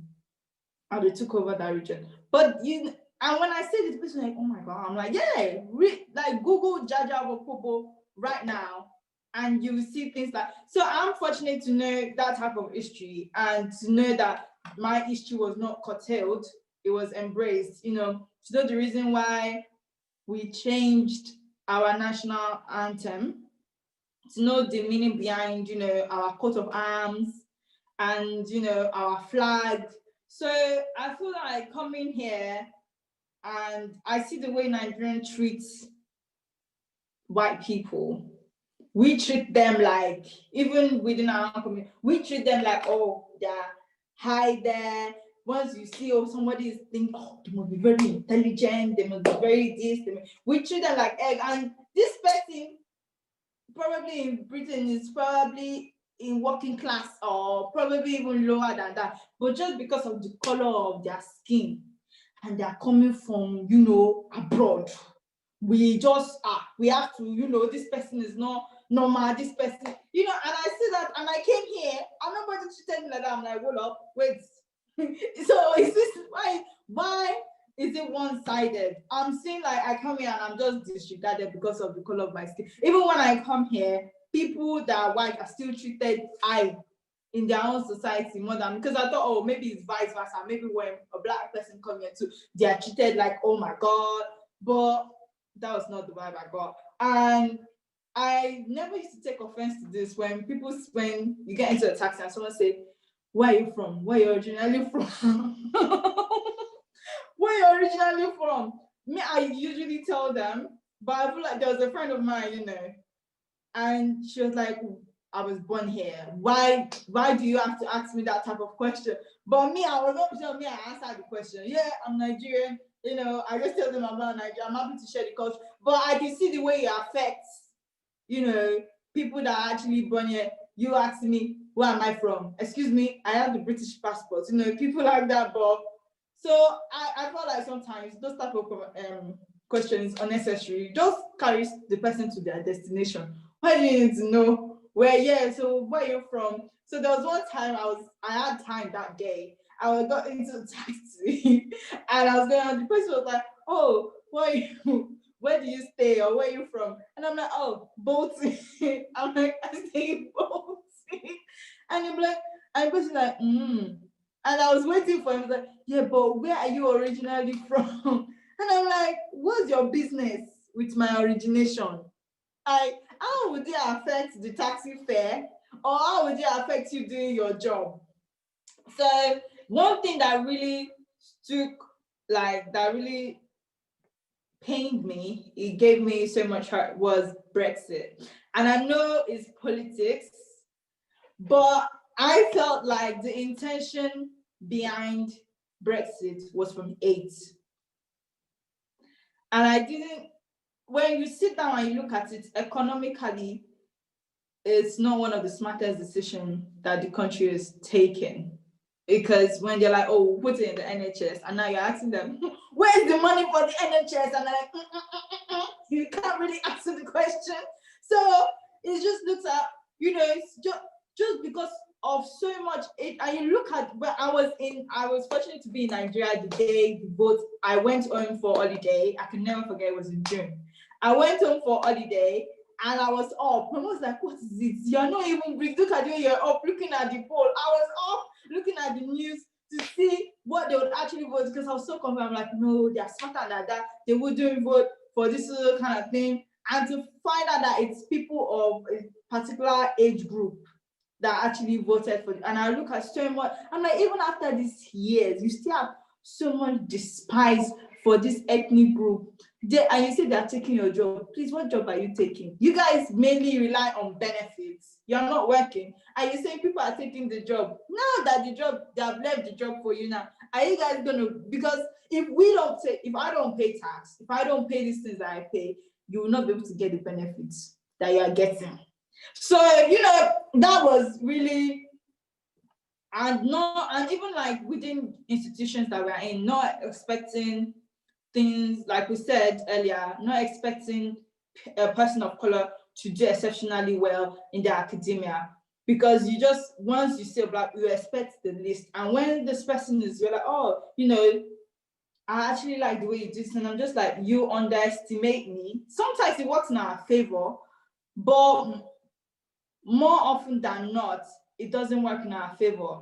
Because at the back of this person's mind, as much as we do not put our name on our assignments and things like that, they already have a grade that we should be getting. Before we even submit our paper, we've already been marked. And, you know, and you get comments like, your English is actually very good. This is a very funny one. Because I tell them, if we take this English language test, IELTS, if you take this IELTS, I'm sorry, but you will fail because you don't know English. You that you say you're speaking this English, you are not even speaking the English that you think you are speaking. You are just talking. Most of them, they speak slang, like, oh yeah, Queen's English. Not, when I came here, I was expecting to hear, I'm serious, I know it's funny. I was expecting to hear some nice, you know, this type of English that we've been introduced to in Nigeria, Queen's English. I'm here in it, and I'm like, what's in it? What's in it? And I'm like, and someone said, and I asked one day, what's the meaning of in it? And I'm like, no, it's isn't it. And I'm like, you guys cannot say isn't it, you are saying in it. And the fact that they use it to almost every sentence, I'm like, it doesn't even make sense, you added this in it. So I feel like, you know, looking at coming from Nigeria and the way in which, you know, white people are being treated and being appreciated, and coming here and seeing that it's not the same energy, and now hearing some sentimental comments, maybe people are like, oh, you're actually quite intelligent, you're actually articulate. So you expect me not to be articulate because I'm Black. And it's just, yeah, so I'm sorry that I went to just something. No, it's really interesting hearing from international students and getting their reactions to Britain, and it's quite difficult as well as a British home student, hearing that these are the experiences that you guys have had, and also knowing that I think what's really interesting in hearing is that you are fortunate in the fact that you know your history and you know your involvement, whether it's the slave trade, whether it was the greats of your countries, you understand whether it's India and its tea or who your greats are. And I think what's really difficult about the English education system is we know our kings and queens and we know our figureheads. But myself as an A-level history student, I know more about German history than I know about British history and colonialism. And I think that's one of the main issues, is that we don't have that level of understanding of our own history. And if you don't understand yourself and your history, then you can't approach other people from different countries with any form of respect, because you just don't have that level of understanding, which is a real disservice to all races. It's not just to the white people, it's to every individual that's under the education system. If they're not told about their history and the great impacts that BAME individuals have had throughout history, and to understand that really and truly the Brits that portray themselves as, oh, we are so British. If you look at the history of colonization, to see that actually Jamaicans are more British than the Scots are, and you're literally like, you guys don't understand our impact or the fact that we are here and that we've been here for quite a while. So when you tell us to go back home, or just the polite version of that is, oh, where are you from? And it's literally like, I'm from Leicestershire, guys. I'm not from a different country. I've got Caribbean roots and I'm very proud of that. But also, I was born here. This is my country. And it's very difficult to have the same level of pride that I'm feeling from you guys about your countries, when you're so proud of their history and being able to understand the good and the bad. Whereas with the Brits, the history is written by the victors. So history is only about being proud of the accomplishments. And I'm not saying that Britain didn't have accomplishments at all, and that there's nothing to be proud of. But if you don't understand the good and the bad, then you can't move forwards. And yeah, I think it's quite interesting hearing your responses to how you've seen colonialism as international students, And me being able to say that I've had similar experiences in regards to racism and the microaggressions of, oh, where are you from? And being underestimated as an individual because you are Black first. I think that's a commonality that we do share, but it's hurtful sometimes to have to sit back and appreciate that I'm British and this is what our country has done. Kwame, do you want to give us some of your thoughts there as well? Yeah, absolutely. I sort of totally agree to the point that we raised. And I think one interesting point that Bolu raised, I just wanted to say something a second about it, was Brexit. I think it should actually tell you how they created colonization. They gave a reason to enter other people's country, yet they are the same persons creating the reason that no one else should be able to have the chance to enter their country. So you see the mismatch. So I just wanted to just raise that for people to think about it from that side. I think that as an international student meeting my fellow people of color here that were born here, I think the first thing I realized was that both of us have different experiences of colonization. So again, like I said, I am in Africa, so let's say I face the oppression. And then the one here was the one transported out of, let's say, Africa or out of India and experienced something totally different within a new environment that I do not know of. So you realize that the information you know of me as an African is what the news media of the British shows you. And then the one that I also know of you is the movies. Is the movies that I watch of how Black people outside of Africa behave. So you realize that all of us are misinformed. All of us are portrayed differently. And that is what actually creates the conflict, because you are seeing me as an African on the media as poor, as corrupt, as, you know, all those terrible words. And when I'm also sitting in Africa, what I'm seeing of Black people outside of Africa is that they are lazy, they are criminals, they are killing people, they don't want to work and all that. And so this is how they've been able to find a way of making sure that our heads clash. So that anytime we come here, we are either arguing or fighting against each other. The second thing has to do with culture. So remember, like I think Bolu said, I share the same thing, like the way we are all proud of our country. Like you talked about graduation. Oh my goodness. I could not wait to put on my African print suit, which I represent everywhere to do it, because that is the pride that we hold in what we have. But then that is our culture. But again, a different culture has also been created for the Black people here. Remember, it's not their fault being here. Again, they were forced here. So they had no choice than to create a culture of their own that suits the environment that they are in. And so the misunderstanding is that when we come, because we're already misunderstanding each other in terms of how we are being portrayed, the Black person born here thinks that because he's associated with the whites, and then the whites already portrayed as superior, then he or she feels like he has some higher level of superiority than me coming from Africa, because already you're supposed to be poor. Do you actually sleep in houses? Are you sleeping in trees and all those kind of things? So you realize that there is a mismatch. So we are all attacking each other wrongly, and in a way that we are all just sort of misinformed. So we are attacking each other wrongly. I think that is what is happening. Again, when it comes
Welcome back, guys. See My World Fest 2020. See my world, baby. Yo, big up to the Greater Manchester Students' Unions for an enthralling talk. I mean, very insightful.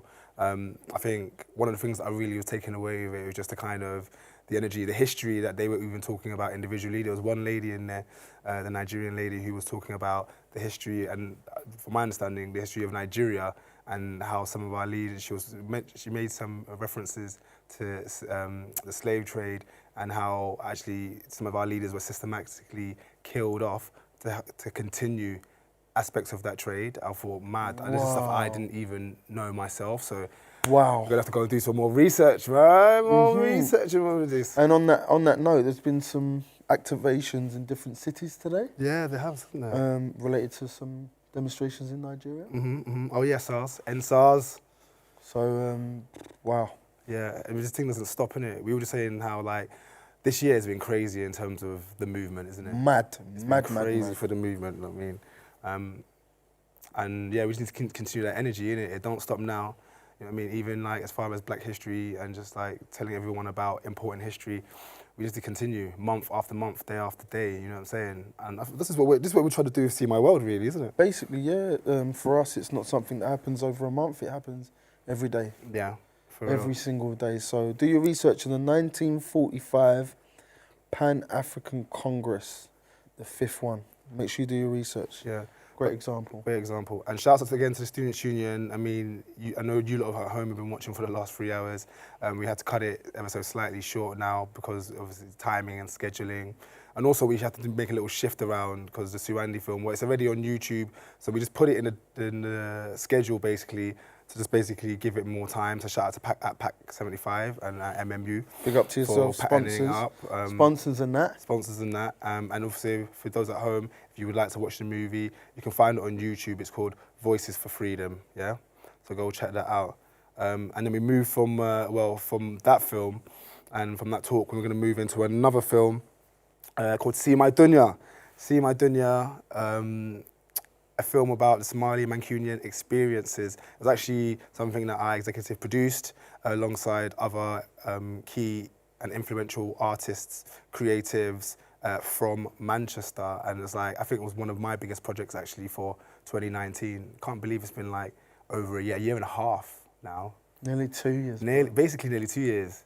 It's crazy, you know what I mean? Madness. So you had Hamdi, Elmi, Ali. Big up Elmi. Love you, bro. The Scope guys as well. Sharmake, Ali Aidan, he did the photography for it as well. So Hamdi did the music. Elmi was just pretty much like a producer throughout it as well. It was just like a great team. And then you had people like Yusra, who you saw for during A Sense for the Future. She was also in it. And Nuruddin was in it as well. Sick. Yeah. So it's big. And I think it's something that we'd like to continue to build on anyway for future years. So yeah, watch that one. See My Dunya Part 2. Catch the exhibition for those amazing photos on seemyworld.net exhibitions page. Yeah. Have a look at all the gallery. It's absolutely phenomenal. It's banging. And me, honestly, I've never seen that Mancunian culture being developed, described and presented in that way, in such a contemporary way. It was mind-blowing. Yeah. Honestly, Yeah. how you actually did that, I think I'll rate you for it, bro. Yo, thank you so much. Yeah, I just got to shout out the artists as well, because without them, the actual idea of it, you know what I mean, it wouldn't have been possible without them. So yeah, like, I mean, I hope you enjoyed the film. Obviously, like Rob was saying, the exhibition on the screen, you can probably see it up here. The exhibition page, have a look at it. But we hope you enjoy this movie, innit? And yeah, just keep it locked. Peace.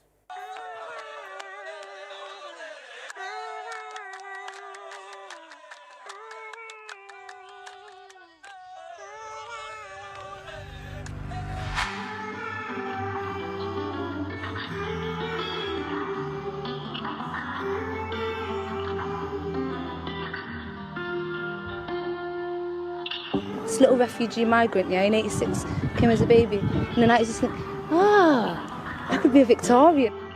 I love the terrace houses and the cobbled streets. So I do really love the red bricks of Rusholme to my side.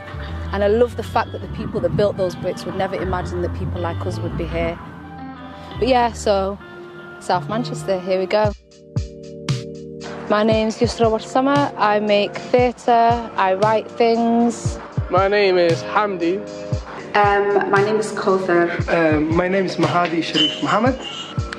My name is Ilmi Ali. My name is Ahmed. My name is Nuruddin Rashid Abdi Al-Nuh Me'ad Uriye Ali Idris Mahmoud Jibril Adam Isa Suwer Awal Isaq. Now that's just to educate the people who are watching. Where I'm from in the world, you have to know who you are before you know where you're going. That's the East African proverb. I'm from Manchester. I grew up here, but I was born in a city called Hargeisa in northern Somalia. Came to Manchester in 1986 via Abu Dhabi when I was 1 year old, and we landed not too far from here, probably a 5-minute walk this way. We're in Whitworth Park. So I came to Manchester in 2001, and it's almost 20 years later, it's become home. Me, I live here basically. We're in Alexandra Park. Well, not in Alexandra Park. I live in Moss Side. I've been here for since primary school. I tell you, actually, we're not that far from where my first day. So I came July the 8th, 1990. And my first word was, in English I could speak is please, thank you. And that's what I could say, yes, please, thank you. That was my forecast. So Manchester, South Manchester to be specific, is like a microcosm for the whole world, but on one little neighborhood where you're likely to find anyone, like United Colours of Benetton, all colours, all shades, all strains, all languages. You just have to walk out of your door or go to a place where people gather, and then you're good. All you to go is go to Claremont Road, go to Princess Park Way. Just look generally in Rusholme. You see that this is almost become our area. They call this Little Hargeisa, Little Mogadishu, however you want to reference it.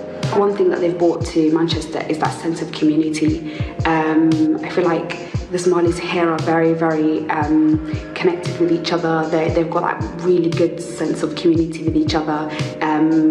You've also got the shops and everything that you see down Claremont Road. I feel like I don't know, we just kind of might have brightened up Manchester. I'm not going to lie to you.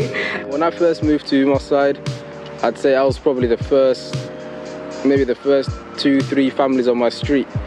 But now there's loads of Somalis, moving into Moss Side, and businesses are booming. You got your local cafes, you've got all sorts, internet shops, clothes, even the mothers and the aunties are all getting involved. So they've contributed a lot in terms of business side of things. waxaa la yiraahdaa Khatrakiin Jaamac Abdi ama Jaamac Abdiraxmaan anigu hadda dukaanka halka ku yaala Dream Clothing Shop ayaan haystaa waanan shaqo tagaa subaxii halkan waxaan ku haystaa 3 caruura inanka iyo 2 gabdhood laakiin waxaan soo dhan uga socdaa ma islahayn waxaan noqonaysaa qof business ama meelaha yar maarta ka soo shaqeeya ama waxyaabo saas ismaan lahayn anigu markaan dhalinyarada ah future-kaygii waxaan rabay inaan professorad noqdo ama UN to kale meelaha ka soo shaqeeyo ama markii wadanku furnaa inaan macnaheedu wadanka qof u shaqeeyo noqdo oo marba loo bedelo gobol alxamdulillah dad muslimiin ah halka community badan baan ku joognaa dukaamo badan baa ka furan. How do you feel Somalis are represented in the media? They are not represented. Poorly. I would say poorly, yes, absolutely. I mean, I think it's important to note that we've been at the receiving end of a very negative media attention in this country. I mean, every couple of months you see some of the national newspapers running stories demonizing the Somali community. The media landscape for Somalis is a bit of a desert. Trees in a desert, few and far in between. You have many mirages before you see an actual tree. It's not shown enough, but then again, that's up to us, for us to actually go out there and, make a difference so that we are shown more. Obviously, the media is the media. You see what you see. If you're constantly watching the media, that's what you're feeding your mind. So it's all about controlling how much of it goes in. we've got to be careful creatively not to be a fig leaf, a cover for agendas that are not from our perspective. And by our perspective, what I mean is if someone goes, I want to tell the story of Somali youth or Somali women, what is that? And automatically we're persecuted, automatically there's these assumptions made. It's like, nah, Islam's actually a really liberating thing because it goes, I don't worship you, I worship God. Where'd you go with that? Where'd you go with that? No one owns you then, do you see now? It's really important that a young Somali lad sees someone and says, oh, he looks like me, oh, he's doing that, oh, I could do it too. It's really important. It's super, super important. And that's why the work that we do isn't really just like, oh, it's just something I'm really into. No, like once I'm dead, there'll be 10 other versions of me who are continuing the message. Like, anything great takes time to build, and I just think there's a hotbed of just people coming in and kind of just sharing their art and sharing who they are. That one is my purpose, eh? It is to water seeds, not stones, because it is important to water seeds and not stones. If you water seeds, you know they grow and they are radical and they give you shade. So tell me about today, Elmi. Tell me about what you did here. Today was night 2 of, you've got the sign down. But it was night 2 of Water Seeds, Not Stones, which is my one-man theatre show. That one, it is a greeting, you know. You give me a ladder, I give you a ladder. We are both affirmed and lifted, you know. And it's the primary goal of a ladder, eh? So my show that I just did has a lot of influence from Somali culture. It is completely infused, you know. You don't know where the culture begins and the show and the show ends. You know what I mean? It's always like all infused. You know, when I talk about things like a greeting is a ladder, that's directly lifted from Somali and into the English language. Because in Somali, when you greet someone, you say salan, and salan directly translates to a ladder. Do you know what I mean? So a greeting is a ladder. That's directly lifted from Somali. You know, you say salan sare. You know, a ladder to lift you. Do you know what I mean? So directly from Somali. So I find Somali a very productive place to work from. It's a highly literate language, highly metaphorical. There's loads of riddles. It's really beautiful. I find it very, very productive that I speak more than one language. So Somali is one of my top places to get like creative ideas from. When something doesn't work in English, I just flip it to Somali, and then suddenly there's a brand new viewpoint that opens up.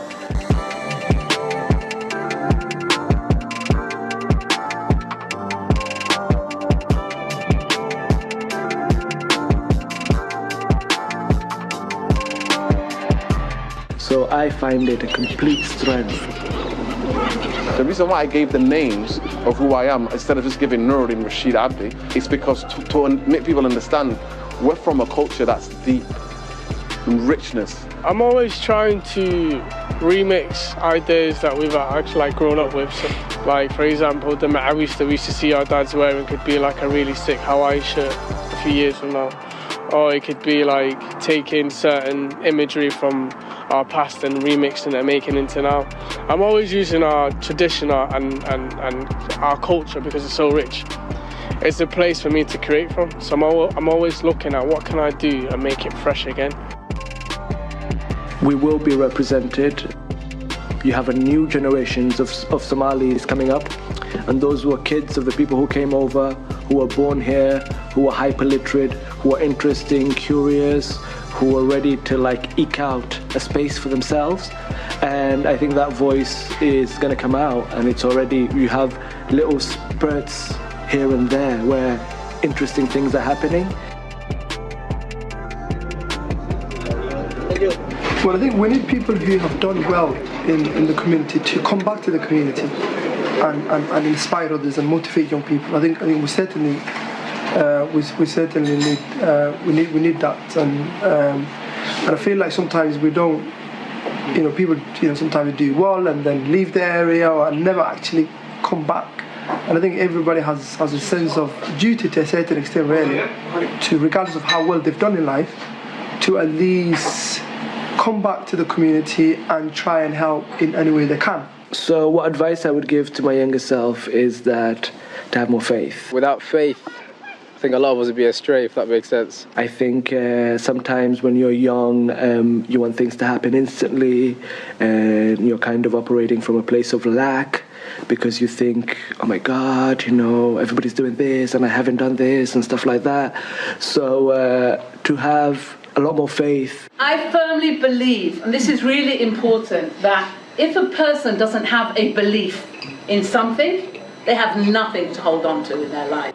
I think that this generation, your generation, you know what I mean? I'm 37, so your generation, I would say that you said, yeah, it's your time now. It is definitely your time because people know the community now, and the community's been here maybe, nearly 30 years. I would think your generation, definitely, generation that's in your 20s, is your time just to have the piece of the pie in whatever field you're in. Relax, it's gonna be fine.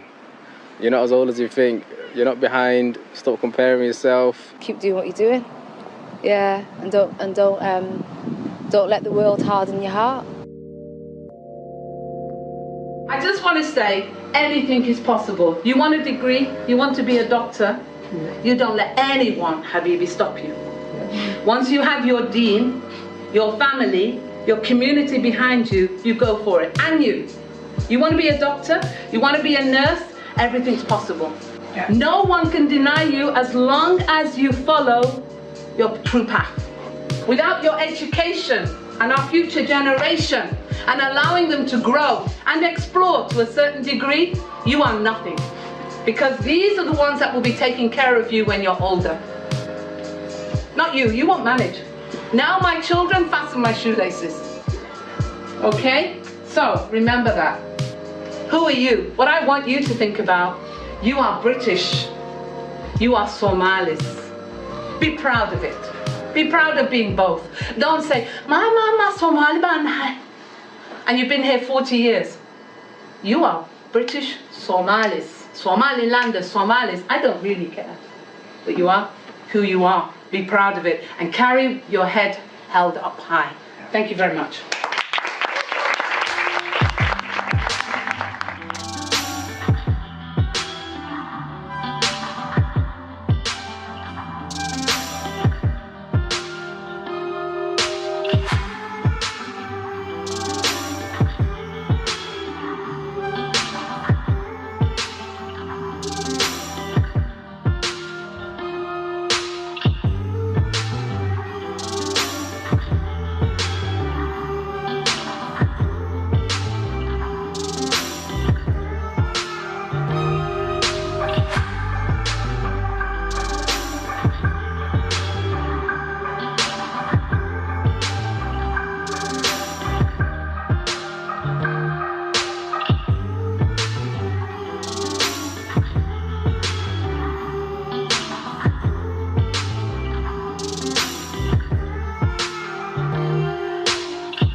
See My World will involve the education, promotion and celebration of Pan-African arts, culture and being. This October 2020, between the 15th to the 18th, the same weekend of this historic meeting, there will be a festival reenactment of the 1945 Pan-African Congress, incorporating debates, forums, seminars, exhibitions and performances. The aim, to establish a new cultural practice for Pan-Africans across Manchester and the UK, so we can establish historical legacy across the world. Big up to yourselves and big up to our sponsors. Let's make history, let's make a legacy. Come see our world.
Welcome back, guys. Wow. See my world, baby. See my world, baby. Yo, big up. I hope you enjoyed See My Dunya. Wow. What did you think? What did you think? You've seen it anyway, I so think you don't it's even. phenomenal. Me personally, like I say, I've not seen. I mean, the Somalian community is so big in Manchester, and the way that the team have actually portrayed Like, those cultural traditions Yeah. and that experience of life. Yeah. I just think so unique, and I feel like that exhibition's got legs. Yeah. I'd It love does. to see an equivalent of that in London. Yeah, because there's like a lady that I've been meeting with and speaking to, Amina, who also ran an exhibition in London called Somali Nimo. And we've been talking, so I feel like that's what's going to be on the horizon as far as expanding it and Well, making it, like, looking at amazing. regional projects, you know what I mean, like in and around like the Do it. country. So Do it, bro. Yeah, no, for That'd real. go off. For real. It looks sick. Yeah, but you're right, the portrayal, perfect, and the messages even towards the end, you know what I mean, just like in terms of like the faith and don't be so hard on yourself, you know what I mean, like we got this, you know what I mean, when people are kind of responding to, you know, something you'd tell your younger self sort of thing. And yeah, I think those messages were really powerful as well. The pictures were mental. Yeah. I love the picture of the basketball net. Yeah. Because I used to play in Balaam Street in East London, Plaistow Ends. And just, 69 oh must be my that. God, it's like, I feel like Marty McFly, bro, Back to the Future. And then, you know... That's right next to the mosque in Moss Side still. Mad. You know what I mean? So it's just like, you know what I mean? You're looking at it and you might be seeing basketball, like, you know what I mean, the hoop, but you know it's telling so many more stories in terms of where it's around. Hey, that's what I'm saying. Yeah. It's just, it could have been anywhere in the world, that, man. Yeah, for real, yeah. Like, the pictures are timeless. Yeah. It's Okay, so what we say now? Well, we're rounding it off. This is the final frontier with this one, but obviously not complete and utterly. Lem Cisse in conversation to help us close See My World. Like, yeah, this has been amazing to work on, and even how it's all come about, you know what I mean? Big up Lem Cisse, Chancellor, you know, Chancellor of the University of Manchester, and how it all came about, like, between the workings between himself, you know, his agency, his manager. Yeah, it was very organic. I think it was one of the most organic things. And we rolled down to London to go and meet him, and we met him in East London, like near where I grew up, which I thought was quite mad, because when he was like, oh, let's meet up, they were saying, oh, meet around Millfields Park. And I grew up around Millfields Park, so I thought that was just weird. It's like, we're going back to my ends, and to meet Lem Cisse, who used to be in Manchester, and I used to be in London, but we've almost like switched sides. So I thought, this is mad. There's something so godly about this. You know what I'm saying? I was like, it had to. This has to happen. And even this, like in terms of this festival, it has to happen. You know what I mean? So something else is going on. I can't really understand or explain. Do you get me? But, God is watching, though. Yeah, for real. But yeah, Lem Cisse in conversation. I think you're gonna love it. And yeah, let's get it going. Peace.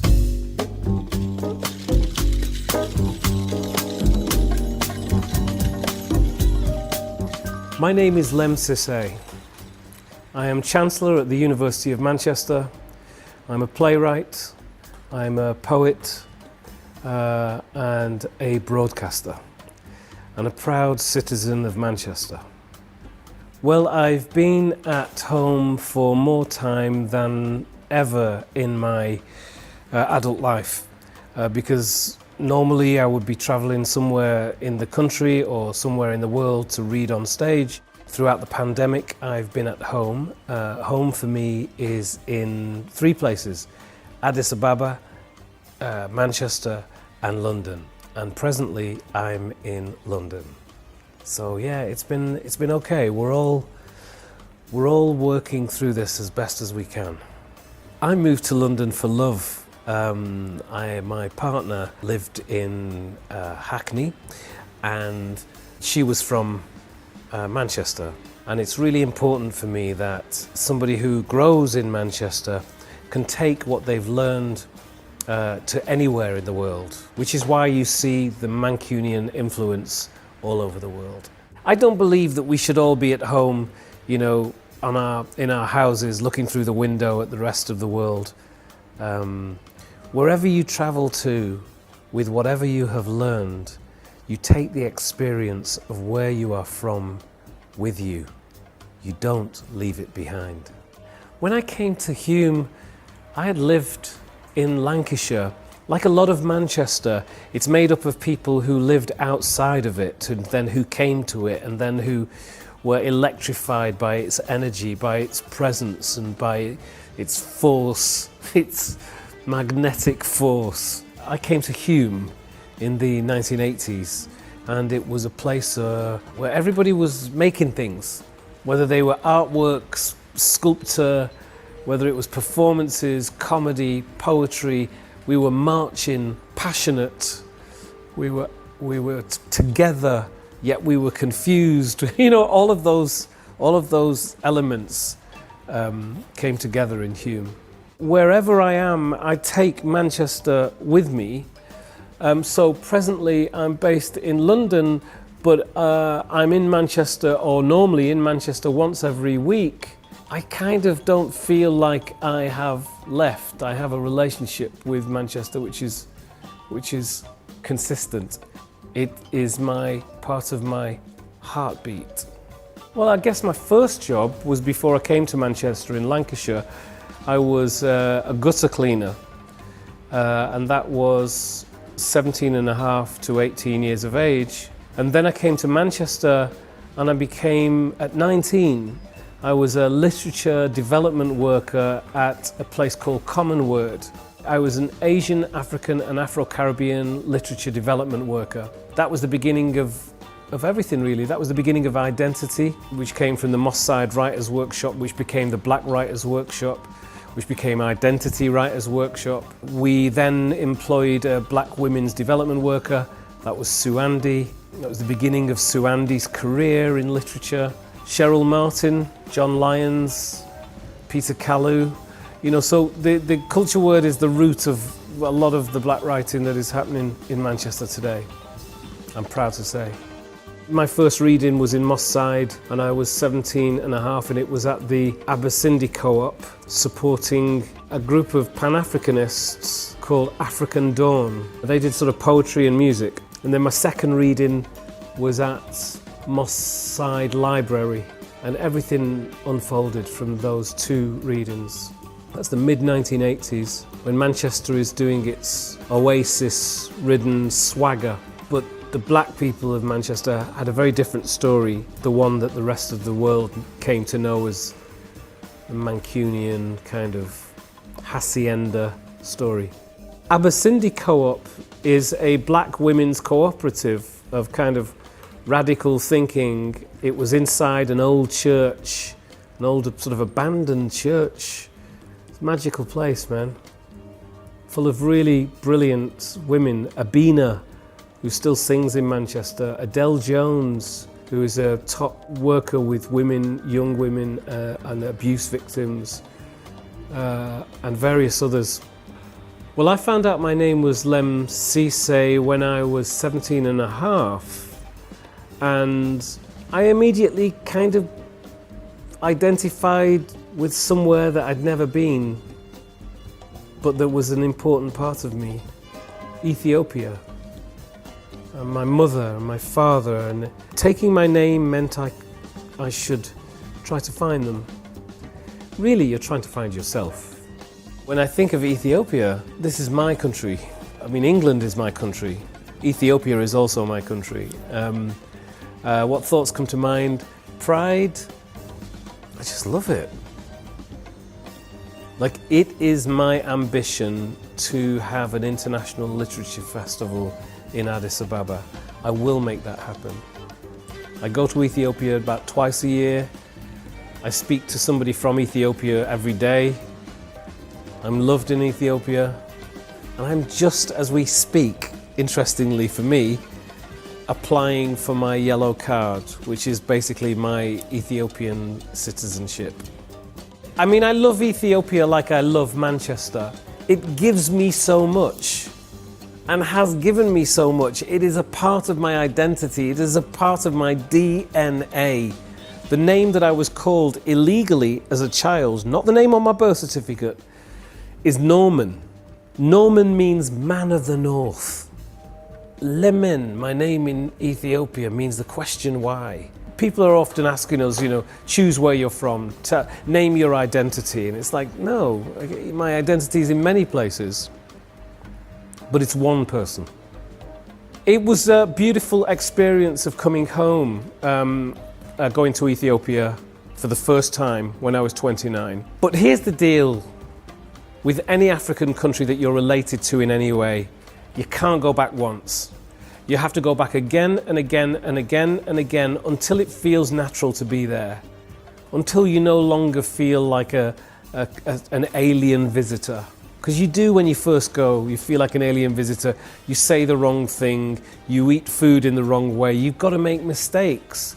You know, we in the diaspora have a responsibility to go back to our home countries and not be arrogant.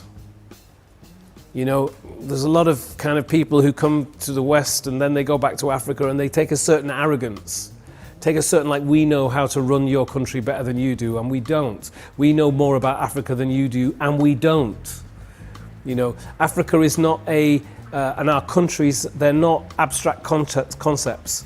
They're places with people. So if I go back to Ethiopia, I have to be humble and I have to listen and I have to make mistakes because I still can't speak the language. And even as a diaspora, when you can speak the language, you don't know the words that are being used at that present time within your generation, you know. There's all kinds of nuance in language. We have the language of diaspora and of a certain amount of privilege that we're not sure to admit. Like it or not, as diaspora, you have what a lot of other people would want. That's the ability to travel. We diaspora, we loved going back to Africa. We're the ones, like, we go around shops and we're like, oh, shiny things with the words Ethiopia on them. I must buy them and wear them everywhere. You know, Ethiopians don't do that. They're just living. We're like, oh, shiny Ethiopia earrings, shiny Ethiopia necklace. I must get many of these and take them back with me and give them to other people who like my country. You know, people in Ethiopia are like, what are these people coming? They're just buying things with the words Ethiopia on them. I mean, I'm joking, but you know, we have to see where we are as diaspora. It's a complex thing. The earliest remains are from Ethiopia, and that's true. I mean, these are all abstract concepts, but really, what does it matter if everybody came from Wigan? But actually, I'm proud of Ethiopians now, in the present day. People like Ida Mulune, who is one of the greatest living photographers. Ethiopia is incredible because it's got a Prime Minister, Dr. Abiy Ahmed, who is a Nobel Prize winner for brokering peace between Eritrea and Ethiopia, for releasing all writers who are prisoners from jail, for having his cabinet and his government as 50% women. That's revolutionary, and that's the kind of leadership that I wish we had here. I'm proud of Ethiopia for so many reasons, yeah, because it was never colonized. I guess self-realization is about knowing who you are, and self-determination is about being who you are in everything that you do. That might sound really simple, but the result of knowing who you are is about knowing where you're from and also what you need to do your best. I think that I am learning every day about how I can apply myself to my work, which is that of a writer and as a performer and as a broadcaster. I'd say to a young Lem Sise, be kind to yourself, learn how to be still, take the advice of Bruce Lee, be like water. And one more thing, Lem, you're not doing this on your own. It's a team game. Building friendships, trust and relationships is what this is all about. You're not going to do this on your own. There are many young Pan-Africans that inspire me. I think George the poet is one of them. Akala is not much younger, but he inspires me. The writer Maaza Mengistu, who's one of the Booker Prize shortlists, who's an Ethiopian. In my future, I see nothing less than world domination. I'll start again. In my future, I'm not sure what I see. I know what I see in my present. And that is, there is work to do, and I'm about to do it. There's a book to write, my next book. There's a children's book which I'm writing. There's a few commissions which I'm on right now. And representing the University of Manchester also is a thing that I absolutely love doing. One of the most exciting voices in Manchester, in my opinion, in art at the moment is a man called Benji Reid. The art and photography of Benji Reid is world class, and he's about to break big. If I was you, I would buy as many of his photographs as I could, because they will be worth a lot of money in all of our futures. The reason I say that is because we are our best future. It's in us, the talent, you know, the ability to create works that have never been seen before. People said the same of my poetry when I started. Nobody sounds like how this person sounds. The answers to our future are in us, which is why we need to be kind to each other, listen to each other, and grow our skills, man. Black is the pupil of the eye, putting colour in the sea's skin, the earth and sky. Black is the oil of the engine, on which your whole world's depending. Black is the colour of ink that writes the history books we print. Black is the colour of coal giving work to the miners, warmth to the coal. Black is the strip upon my card cash that lets me get money from the Halifax. Black is the shade of the tree, sharp in definition against inequality. A yes, a blacker on a blacker is a blacker is a blacker is a strong as Ashafalter and Tamaka is a black is a word that I love to see. Yes, a black is that. Black is me.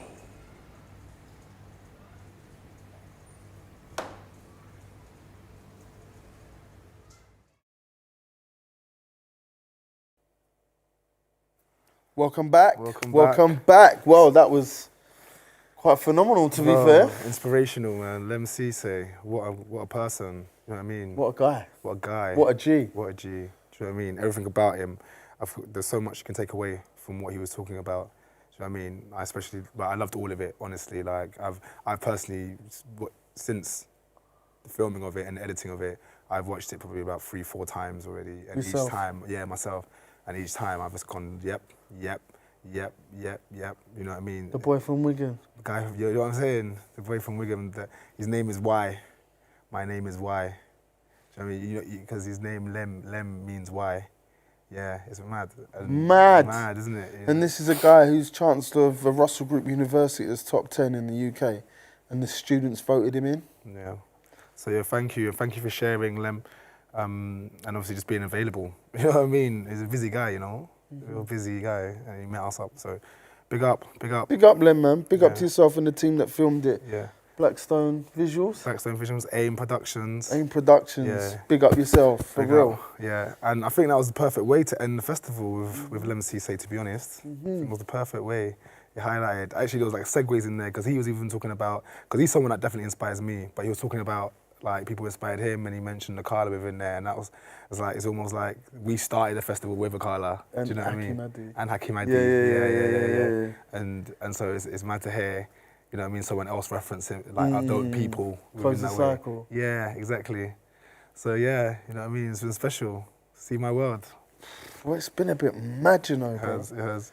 What, just like a whirlwind. Whirlwind. Can't believe it. I can't even believe it's over. It's mad. I know. So much has happened, man. We're so grateful for all the sponsors for supporting us. You know, 6 weeks ago, we didn't have no money whatsoever. Nothing. And we've had about like 18 sponsors with our long hand. You know what I mean? And people that have helped in kind and supported us in the way, like, big up the venue. People didn't know where we were at, but you know what I mean? But it's contact, you know what I mean? So, you know what I mean? Big up yous for hooking us off as well, you know what I mean?